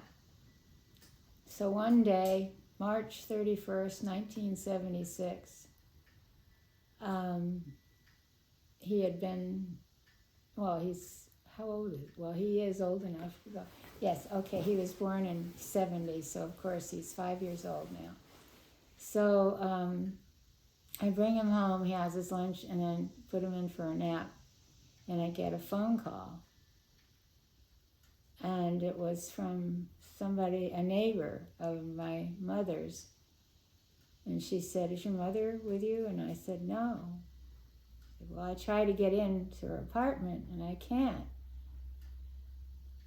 So I said, "Oh," and then in my mind was I did put a double lock, one of those inside locks. I did it myself just so that she'd have extra security, and nobody can get in there unless she opens the door. So I thought she's not awake. That's why they can't get in. So I told her that I put that lock in myself. So please get the management to get in as soon as possible. And I kind of got some very negative thoughts, and I thought, oh gee, I better get Jimmy and get him. We got to go. I want to go make sure she's okay. So I got Jimmy out of bed, and I put him. We took off, and we went to Nana's house. And come to find out, they had to break in. By the time we got there, they had broken in. And the hardest thing in my life that ever happened up to this point was my mother was not breathing. She was gone. And I thought, gotta face facts, Susan. You gotta face facts. And I knew that she had her wishes, things that if that kind of thing should happen, it's in my closet. It's in my closet in a box, and she had shown me the box. I didn't want to see it. I didn't want to look in it. I didn't want to have anything to do with it when she first got it together. And I wanted to forget about it, but I couldn't now. So I followed through with her wishes, which were that she wanted to go back to Connecticut to be buried in the plot next to her mom's and father's grave in Norwalk, Connecticut. So I did, of course, more time passes, like overnight and that kind of thing. And I didn't have any plans of taking anybody with me. But one of our daughters, Tracy, said, "Mom, I'm going with you." I think she was about 12 years old. This was 76, so yeah, she was 12 years old at least. And she just insisted. She was determined, and I said, "Well, okay." And we've made arrangements. Everybody, we had a viewing there in California. Like the first 3 days after her death, we had arranged visitation for whomever is interested, and quite a few people who had met her showed up, and it was very, they honored her.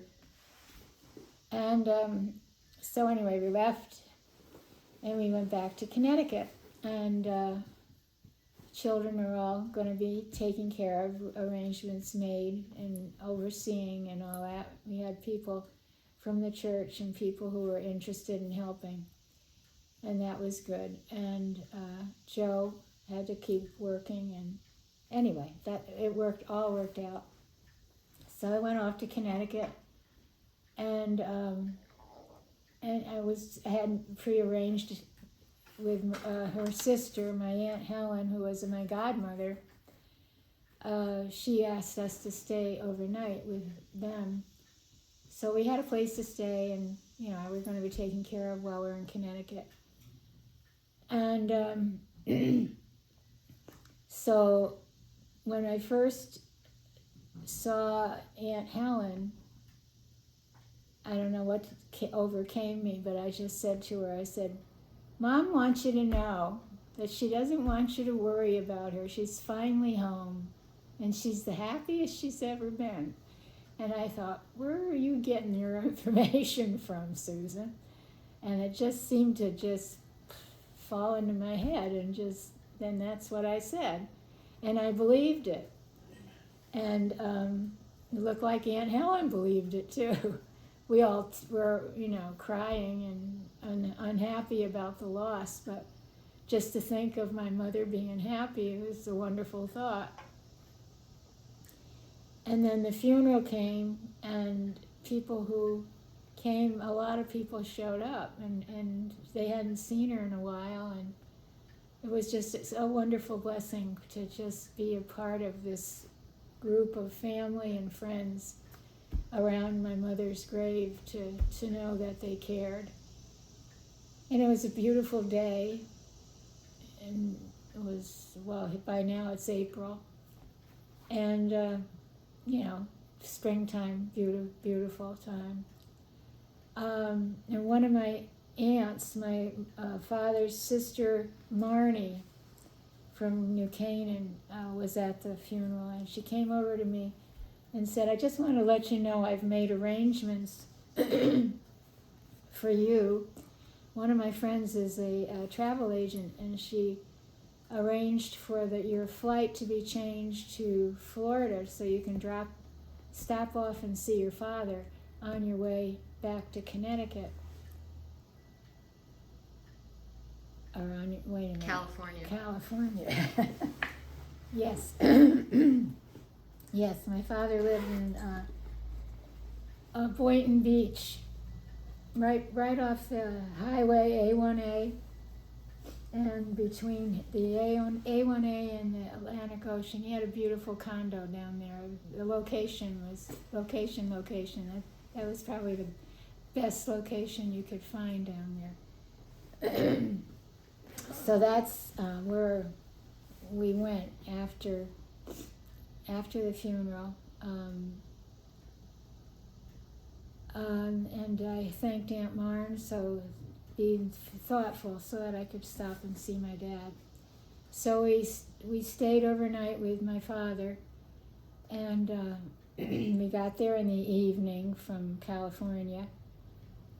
And the next morning, Daddy and I took a walk on the beach, and I found some shells. And one of the shells I found was, I didn't know what it was, but I thought, oh, this is beautiful, and he said, oh, that's a piece of crap. I got a pile of them at home. They're beautiful. Wait till we get back to the apartment. You can see all these shells that I had. So when we got back to the apartment, he showed me, and I thought, oh my gosh, this shell is beautiful. And it had a story behind it. I didn't know it right then, but then as I traveled, I didn't travel much. I went up to the store, and they had postcards with the same shell on the picture of the shell, and it's called a sand dollar.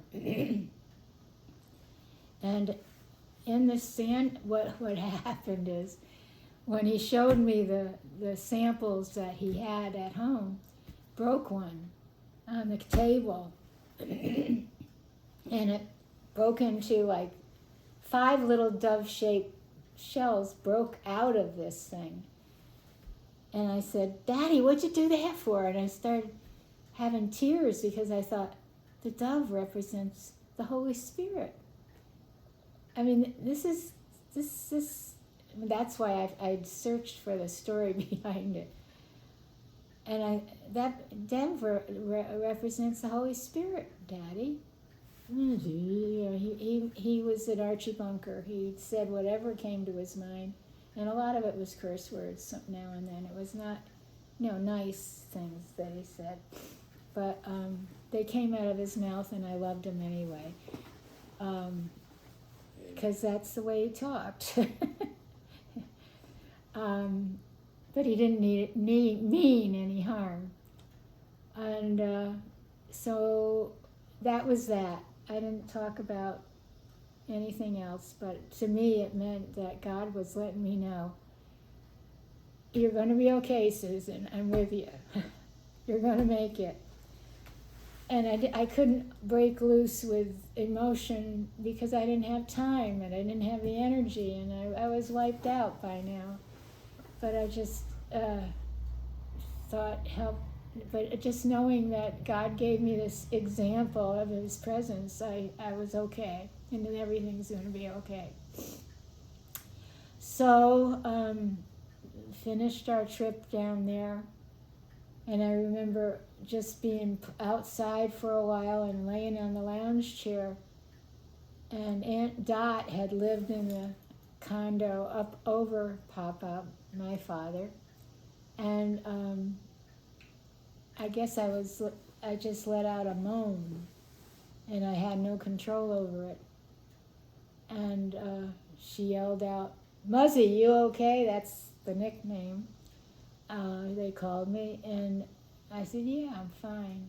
But I moaned, I guess, because the mourning had really not come out of me yet. I cried, but I haven't let loose.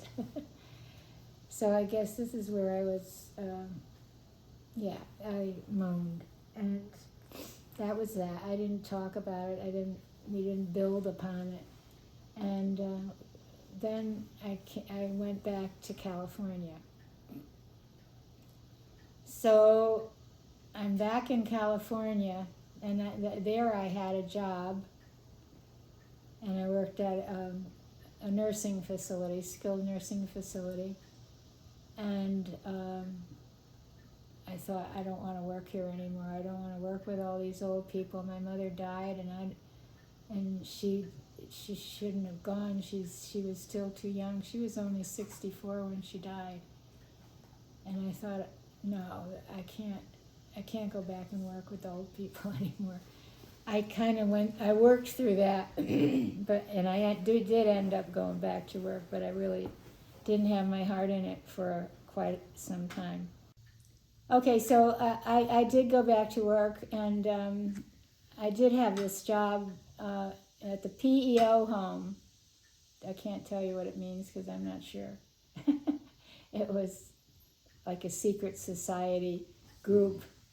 Their wives lived, if they needed skilled nursing, that's where they went. But it was a nice, clean place and a nice run place, and I earned some money. And actually, I started the job in '75 because Joe, the job that we came to California for, he was laid off, and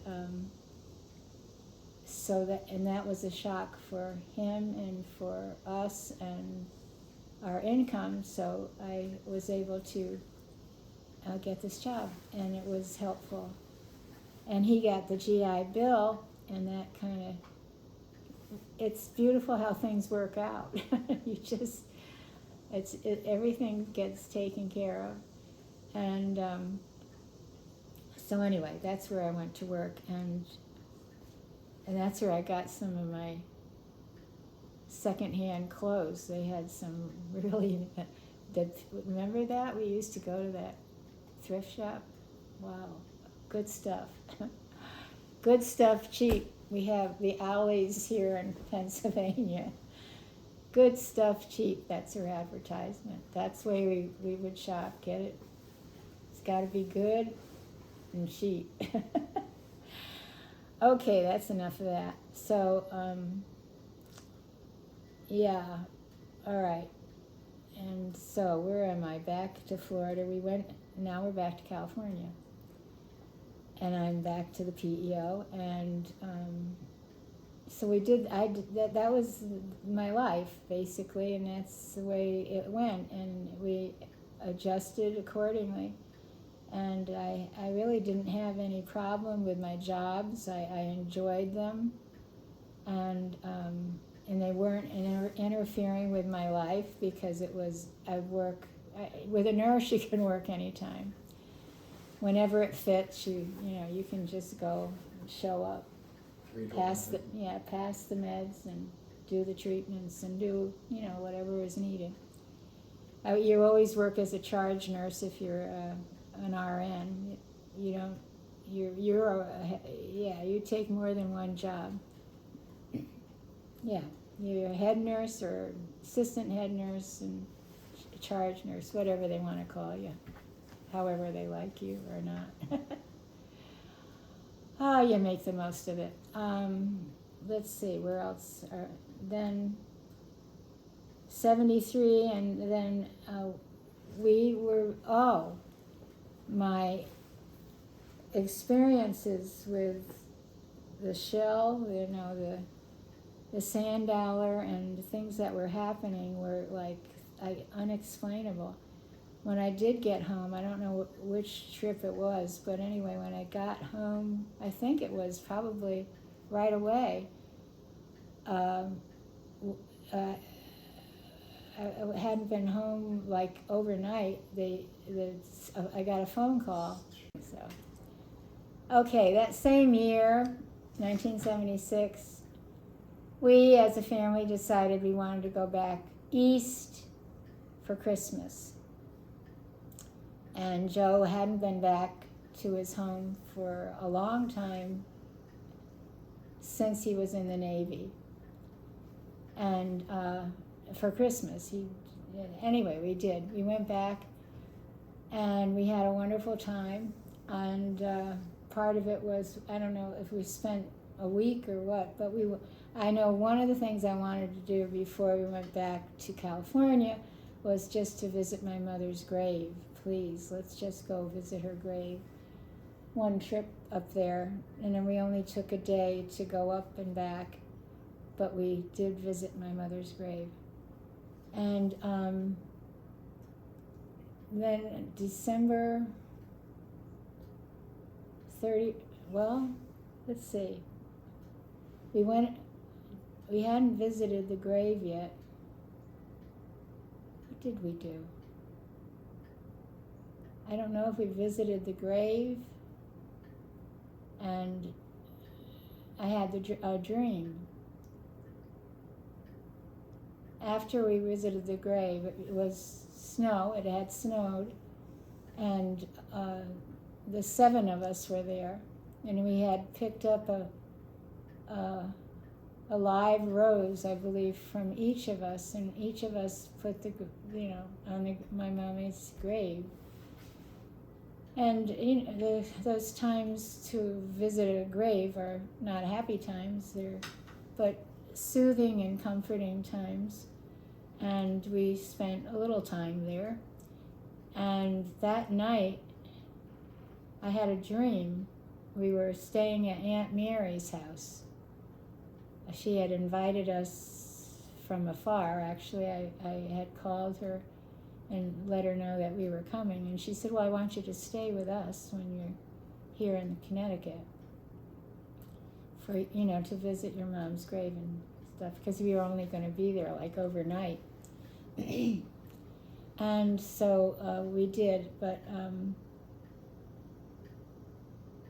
the dream I had was I was in a field covered with snow, like we had visited my mother's grave, and the 5 children were there, and I assumed it was our 5 children.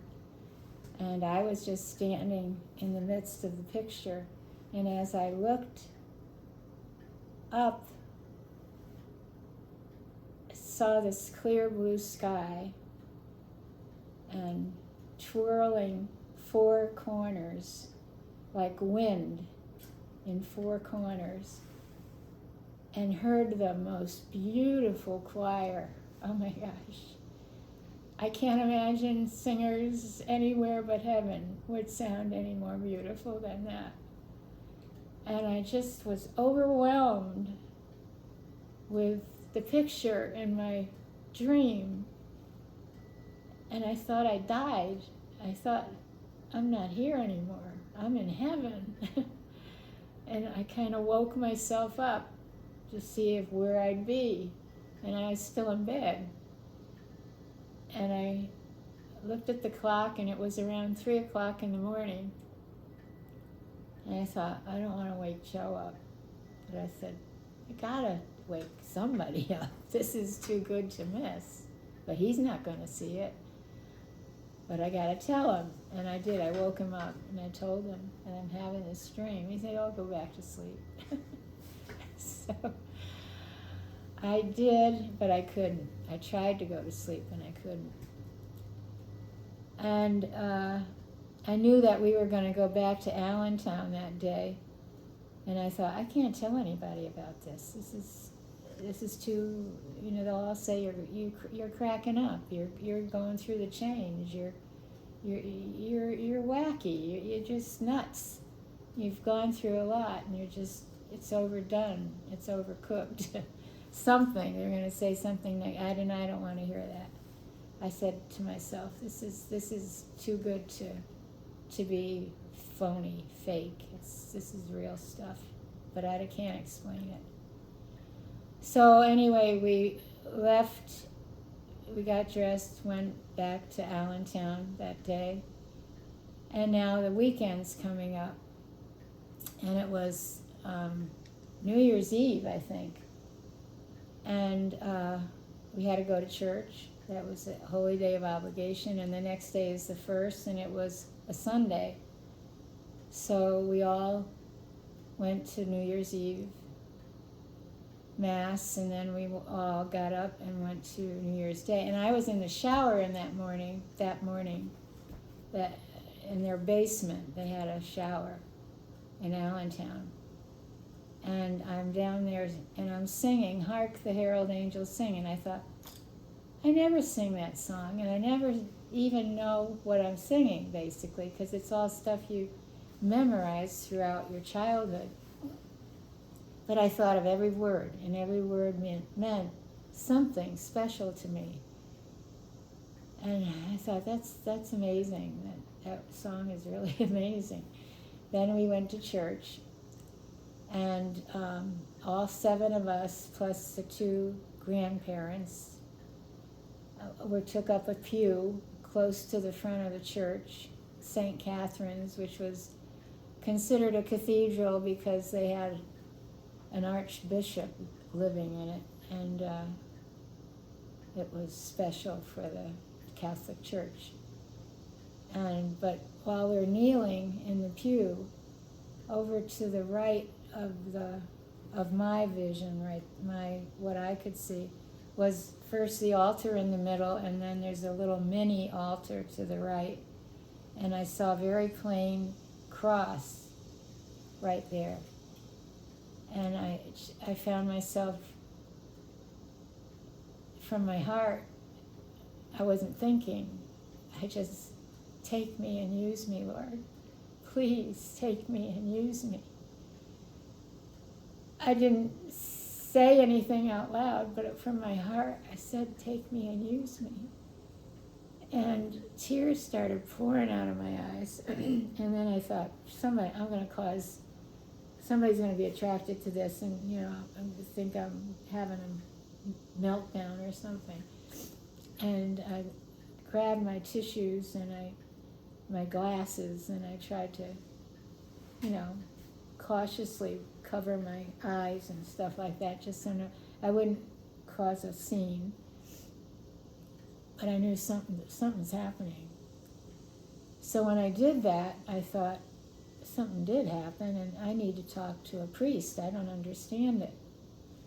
So Joe, when Mass was finished, because I know that the woman who sang up there in the loft, she sang a song that fit my dream. I mean, it just seemed, all the words that were in the missalette there that day, January 1st, 1977, had all those words that kind of were in my dream, with the snow and the twirling and the presence of God. I really believe it was, real. Were in the missalette. I connected some of, but I thought, what a coincidence. And okay, so that I just had to live with that, and I had to hold that to myself because I didn't want to talk about it to anybody. I didn't want to say a word to anybody what just happened. I think we got to take her to a doctor. Something's wrong with her. And I knew that it wasn't a medical thing. I am a nurse, and I'm pretty smart. Anyway, that was that. I kept it to myself. So we proceeded to go through the day because the parents, my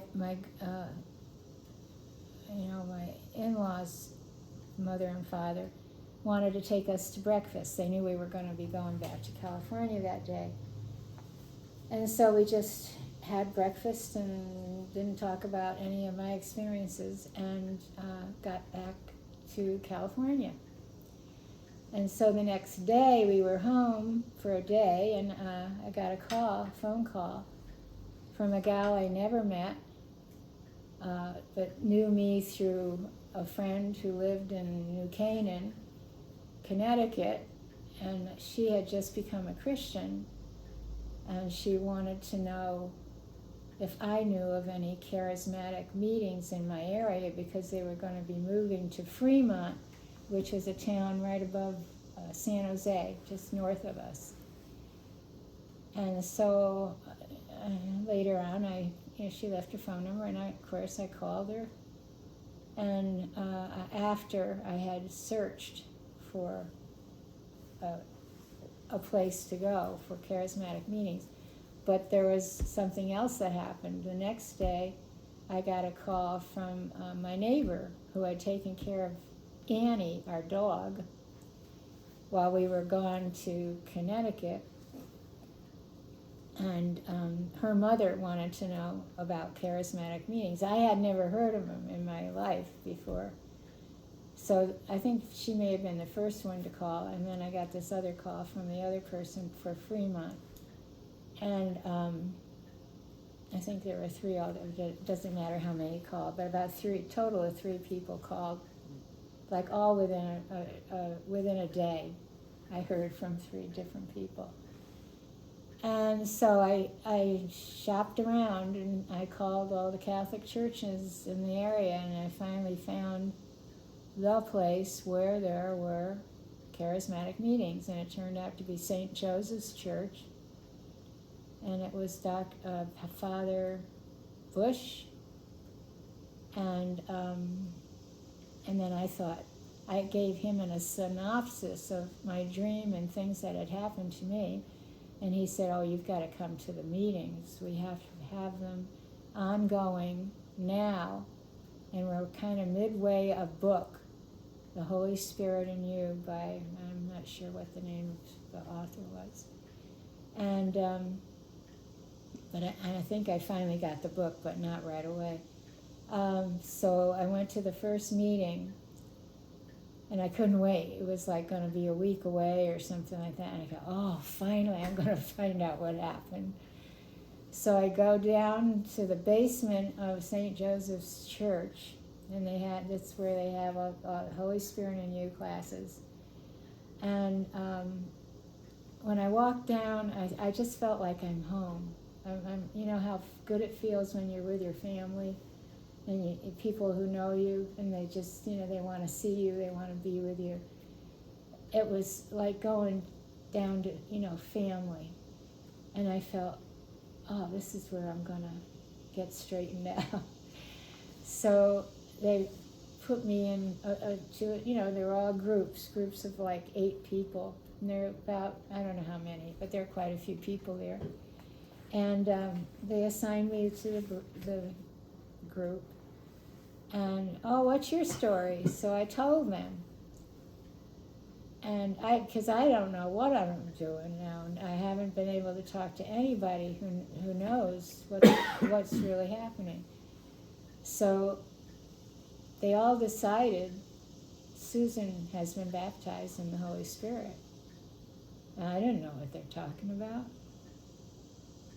No, that's what happened to you. You've been baptized in the Holy Spirit, and you have the blessings of. They tried to explain everything, and nothing really sunk in. I accepted the fact that something supernatural happened, but I couldn't understand it. And I knew eventually I would, but it's not going to take overnight. That it's going to, sink in.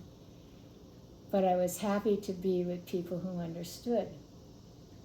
And that was the biggest blessing of all, just to know that somebody understands what I'm going, or not going through, what I'm going to, and where I'm going, and who's with me, and all that. I had to decipher it all on my own. But it was beautiful. And that's how I got my start into the charismatic meetings. But that's not the full answer. I mean, it's a start. That's all it is. And it's a good start. But the walking into Christ is your own personal experience. It's hard to explain to anyone. But you know it if you have it, and that's all that matters. And you don't flaunt it, you don't make a big thing out of it. It's just, thank you, Lord. I guess your heart kind of leads the way, and that's what you have to do, and let the Spirit follow, and that's it. You just leave it alone and grow. And so that's what happened, and that was my walk. Started in 1977, January 1, that day that I said, take me and use me, Lord. I really think that's where it all began. I don't know for sure. God will tell me later on. But, okay, so that was 1977. We didn't leave until 83 to go to Maranatha. Maranatha is a Baptist Bible college, and that happened because we ended up going from the Catholic Church, because with the bells ringing and all the smoke going and all the rituals that happen in the Catholic Church. By this time, I realized that I need to find a place that could understand people like me, and it seemed like the Catholic Church had too many things that were obstacles in my way to be at the point I wanted to be. It was confusing me. And so I thought, I would just pray about it and ask for direction, and the way would be open for me to find the right place to be. And I suggested to the family that maybe we should start visiting other churches and see if we fit. And of course, after so many years of Catholicism, you've gained a lot of different habits that fit the religion, and in reality, the religion is different. All religions have their differences, and it would take probably more than a lifetime to figure out what's going on in each of these religions. So just seek God's guidance. So what we did was we visited a Christian church, which was in Los Gatos, and that was kind of like 15 miles away from home, and it was too far to travel. We decided every Sunday, back and forth. But we liked it, and I had started reading the Bible and on my own, and I hadn't started a real Bible study with anybody. But it's like it became more important to me to find out what God had to say about things. And he doesn't come right out and tell you what church to go to, but you know, little by little, step by step, if you're going in the right direction, or at least you think you are. And so we went to this Christian church for a while, and like I say, it was a distance, so we didn't go all the time. And one of the neighbors right down the road from us, a couple of houses down, we got to somebody was sick in the house, and we went. I think I went over to see if there's anything I could do. And my husband Joe, we talked to the husband, and the husband was going to this Baptist church, North Valley Baptist Church in Santa Clara, California, which was more or less right around the corner. I mean, it was like maybe 4 miles away from us. And so we went to visit that church, and we were impressed because all the preacher did was he preached from the Bible, and that was it. And he had, they don't make their own version, but they make a story out of whatever they're talking about. And he just sounded interesting, and we liked it. We found out that we just, this makes more sense. I don't know. But there's 7 of us, and 5 of them are children, and we can't expect them to really understand the experience yet. I mean, it takes a lifetime. And so anyway, we kept going. And little by little, we got drawn back, and then before we know it, we're members. And then before long, let's see, we're into 78, and 5 years passed, and at Katie's, she's about ready for college. She's just graduating from high school this year, and she's going to college. And the college that the pastor recommended was Maranatha. And we never heard of it. It's in the Midwest, Wisconsin. Cold weather. And California was beautiful. And real transition. But before long, we were so enticed by what we had heard and what we had been taught that we decided, let's give it a try. So Katie and I got a ride, or we flew out to Wisconsin and got a ride to the school, and were given the opportunity to tour it and be guided by whomever is there to do this, that, and the other thing. And the experience we had was very negative.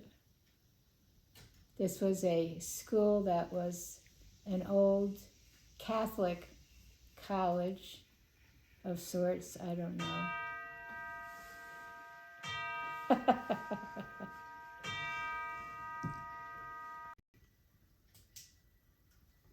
Yeah, we're at Maranatha now, and I'm going to be toured through the library, which was on the second floor, and it was adjacent to a couple of confessionals, because it had been inhabited by Catholics before. It was a Notre Dame something. I don't know what it was. But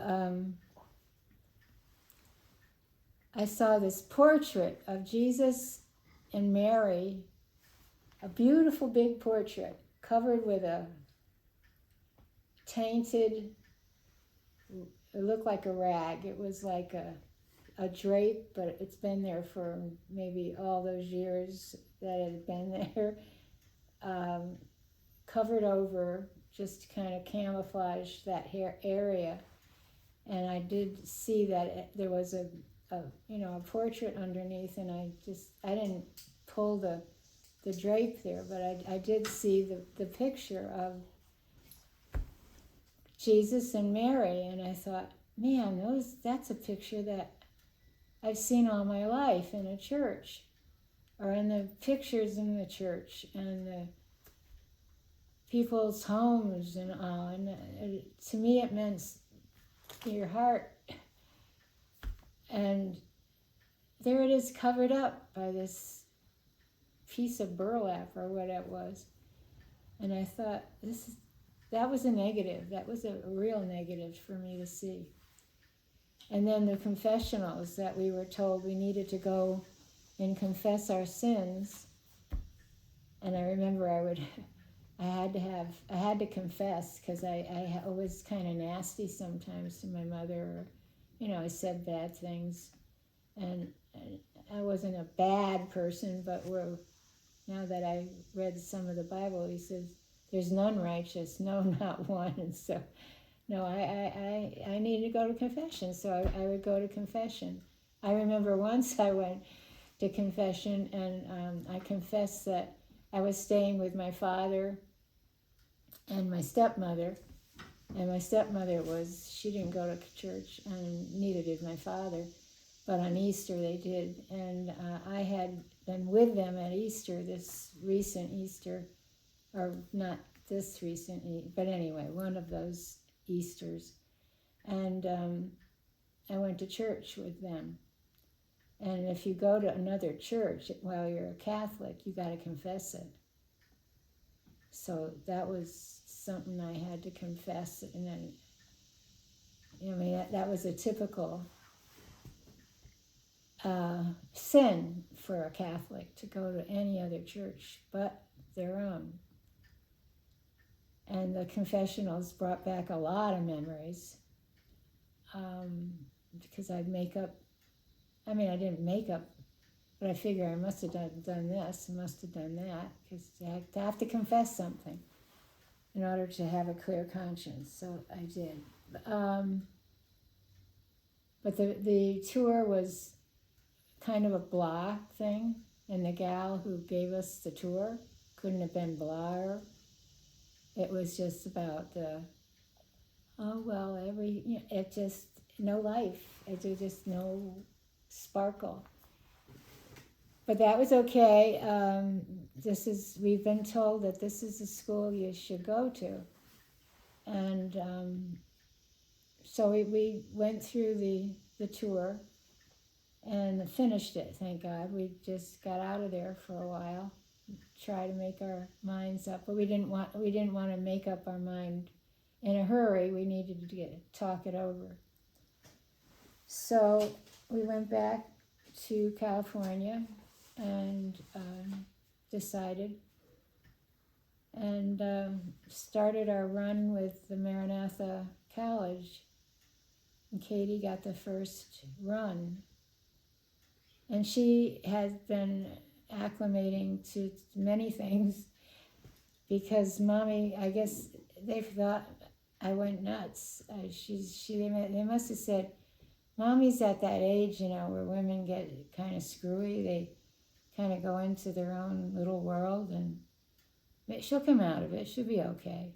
I don't know what they said, but I knew that I was getting treated a little strangely. much different from what was normal.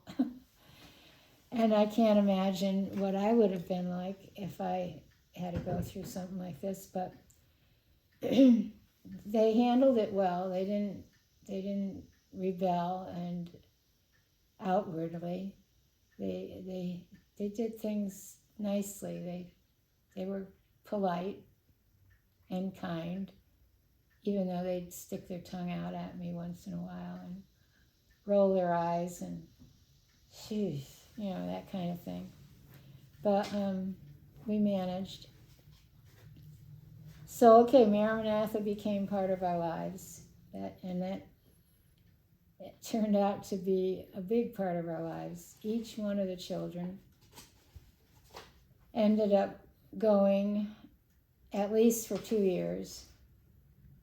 The girls did, at least for 2 years. Katie went right straight through and got her degree and made the most of it. And each one of the girls has gained, I think, God honored their obedience and their consideration of their family for what they did, because they've turned out to be wonderful people with wonderful families. And I thank God that we've made it so far. And He's going to take us the rest of the way, I hope and pray. So that's that. But the biggie was, after everyone else was going to Maranatha, I even went, because we had to live. What happened is, in 1987 or 83, we entered in lock, stock, and barrel. Joe went in too. He decided, because the children had been so encouraged by him with their studies at home, and whenever they needed help, they went to Daddy, because Mommy was usually at the sink or doing something else or at work. And but Daddy was there, available to help them through the books they needed to go through. And they said, Daddy, you ought to be a teacher. Why didn't you go to college? You're too smart. You got to go to college. So Daddy went to college, and he went to Maranatha. And he studied Greek, was one of the subjects that he took. But he is very, very smart, very acute-minded. So anyway, he got involved, and I ended up working as a campus nurse, one of the campus nurse. But then I ended up in the 4th year as the only campus nurse, and covered, the dormitories during the night if they had. We lived on campus, in a house. Okay, we lived on campus, and we lived in the basement, and Joey and Jimmy lived with us while they went to school. Not while I went to school, they lived with us, but they were right there on campus. And Joe worked part-time at the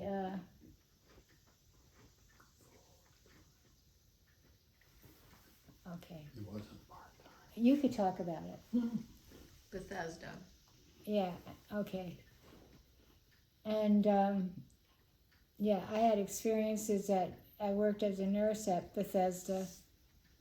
I had lived on campus, and I was used as the campus nurse. During the night, if any of the students had a problem, they'd call me, and I had needed to attend the games in case there was an injury. They usually would have an ambulance handy if there was a football game or something where there could be major injuries. But anything simple and easy to take care of, I was there for that. And and then we had an office in the building, and a lot of the students would come up and just visit, and if they had a problem, we'd talk about it and whatever. I could help them. However I could help them. I enjoyed that. And then I took some courses. I was able to get some credits with different courses that I took, and I was happy that I did that. So for 4 years, we spent on campus, and most of the experiences were very positive, and it was really, I enjoyed the visits from the students because they just seemed to, they could relax with me because I'm a mother of 5 and I can relate to them, and they felt comfortable with me, and that was a comforting experience and very important experience for me. So we made it, and then after the 4 years were up, Joe graduated, and he was offered a job out in California at the North Valley Baptist Church as a teacher. And so now he's started his new way of working. He was a born teacher, actually, and that's what the children thought about their daddy. So that was a good thing for him, for all of us. And at first we thought we were going to, the pastor was, we weren't misinformed. We misunderstood. There was nothing for us to move into, and we weren't able to afford a home yet because the prices of everything, well, it was different than it was the last time we were in California. So we ended up staying at a relative who lived in Los Altos. She took us in for about close to a month, I think. And then we found an arrangement where the county had homes that people needed to be managed by people, and so we got to be managers of a beautiful new apartment dwelling for 50 and above, age 50 and above, and we had an apartment to go along with that, and that was a 2-bedroom, very nice on the lower level, and right off a nice park-like outdoors, so it was very nice. And that's what we lived in the first couple years. And it takes us, let's see how long we were in California the second time. We went from 83 to 93. 93, we got a call from my father, who was still living in Florida and since has lost his wife, and wanted us to, excuse me, she hadn't died yet. She hadn't died yet. That's okay, just keep going. His wife was quite ill, and he wanted me down there because I'm a nurse and to be a backup for him.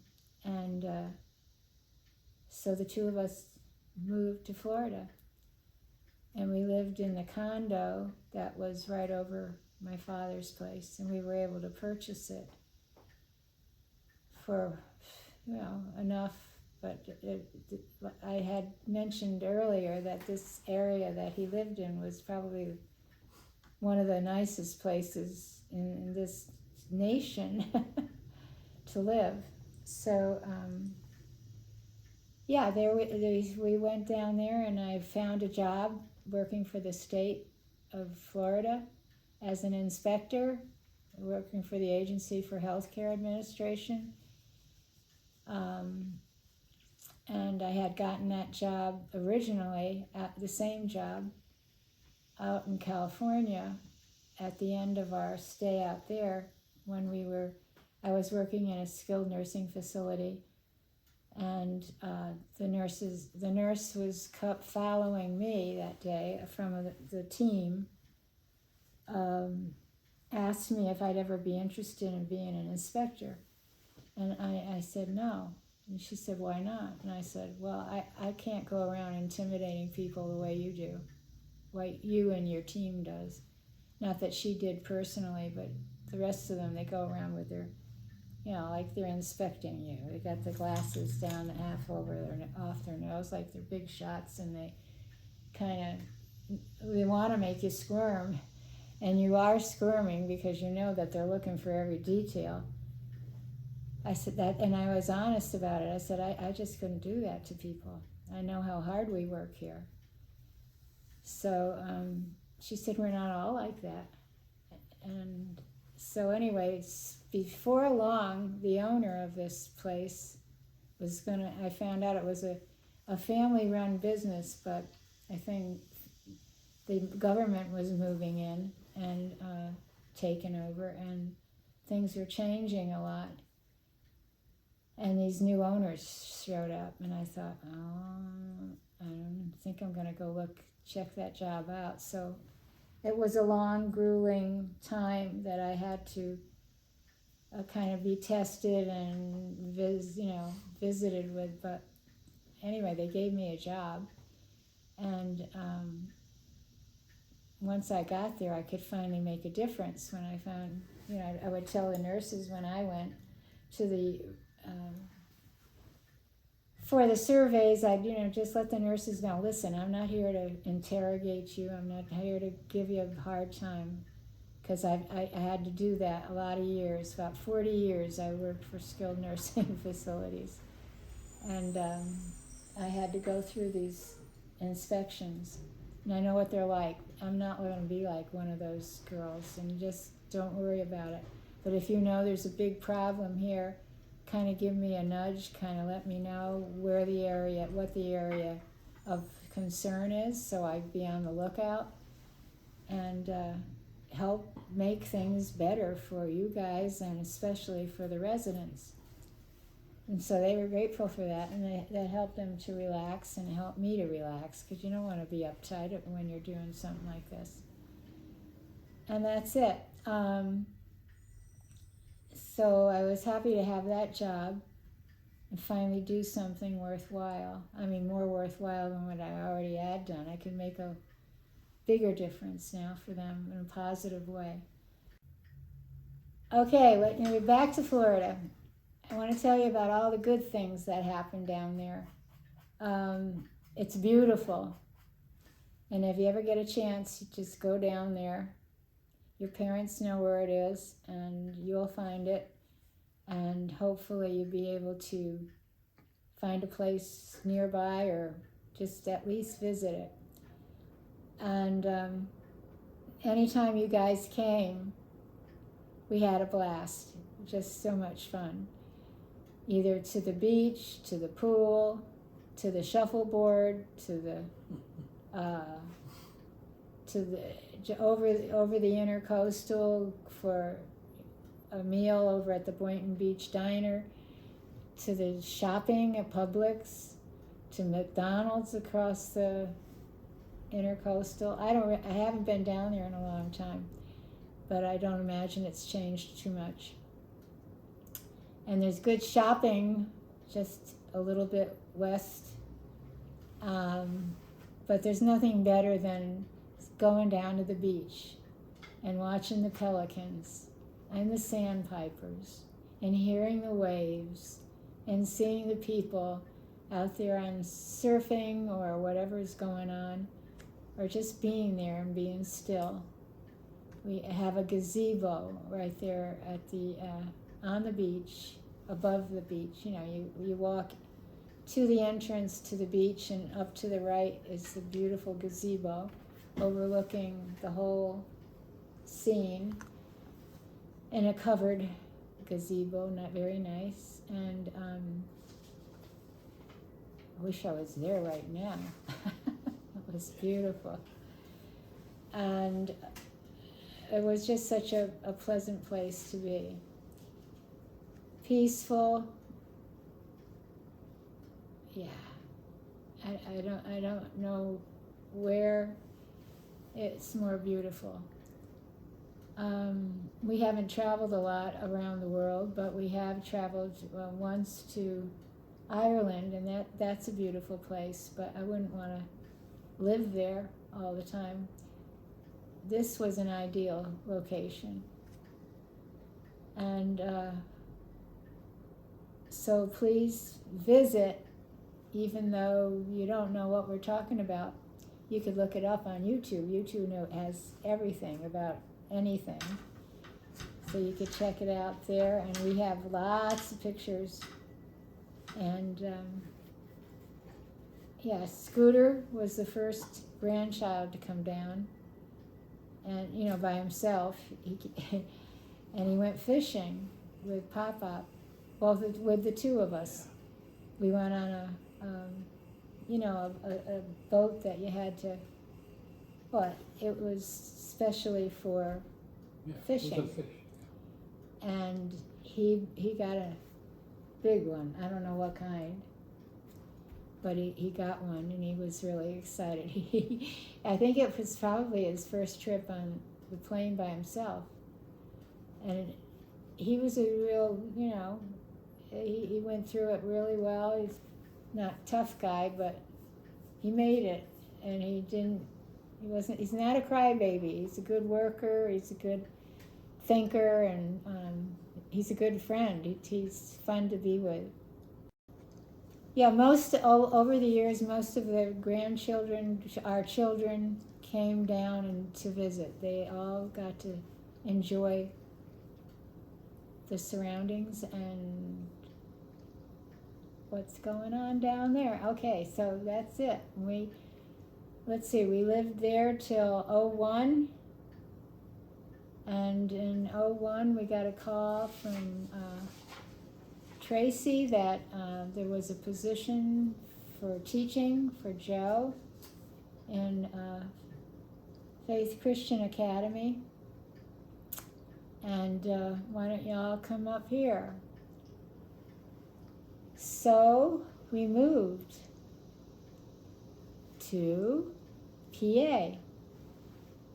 To Sellersville, PA, the first time, and the only time. I need to let you know that before we left Florida, in 1994, Olga passed away, and we were there to help with the arrangements for funeral, etc. And then in 97, Pop-Pop passed away. That was a good thing. That he must have known in his heart that things were going to start happening that weren't positive, and he wanted us there. And I am thankful that I was there, because all my life growing up, I would pray and ask God, please give me some time with my father before he passes, because I had never lived under the same roof with my own father. I couldn't remember when I did, because I guess I was too little to remember. He was only 3 when I was only 3 when he left to go into the service. And so God did. He gave me that time. And so I needed to make sure that I let you know that we had a beautiful memorial service for Daddy, and Katie and her family were there to share the time, and Katie helped to make it all work out well, and I really appreciated her and her family there, and they had been with Pop-Pop. They knew him and they loved him.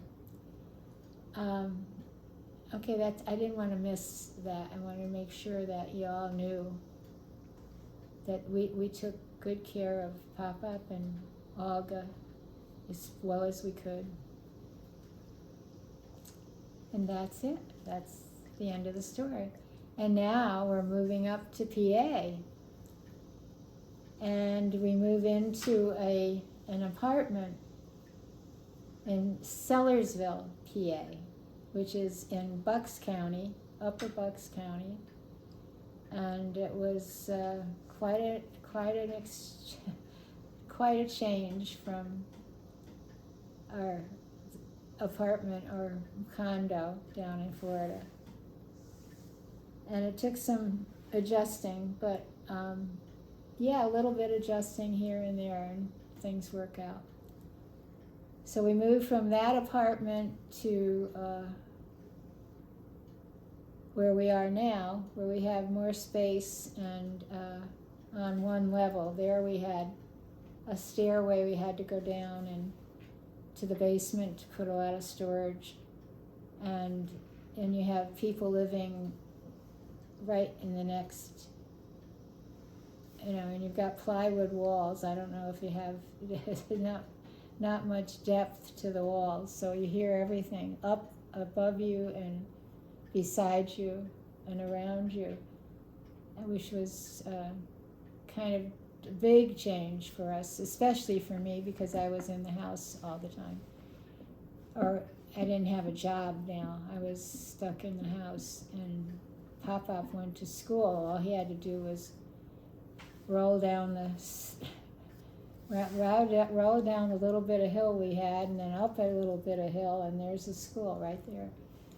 So he didn't have far to go, and he was enjoying his new life here in PA, because this is his home state.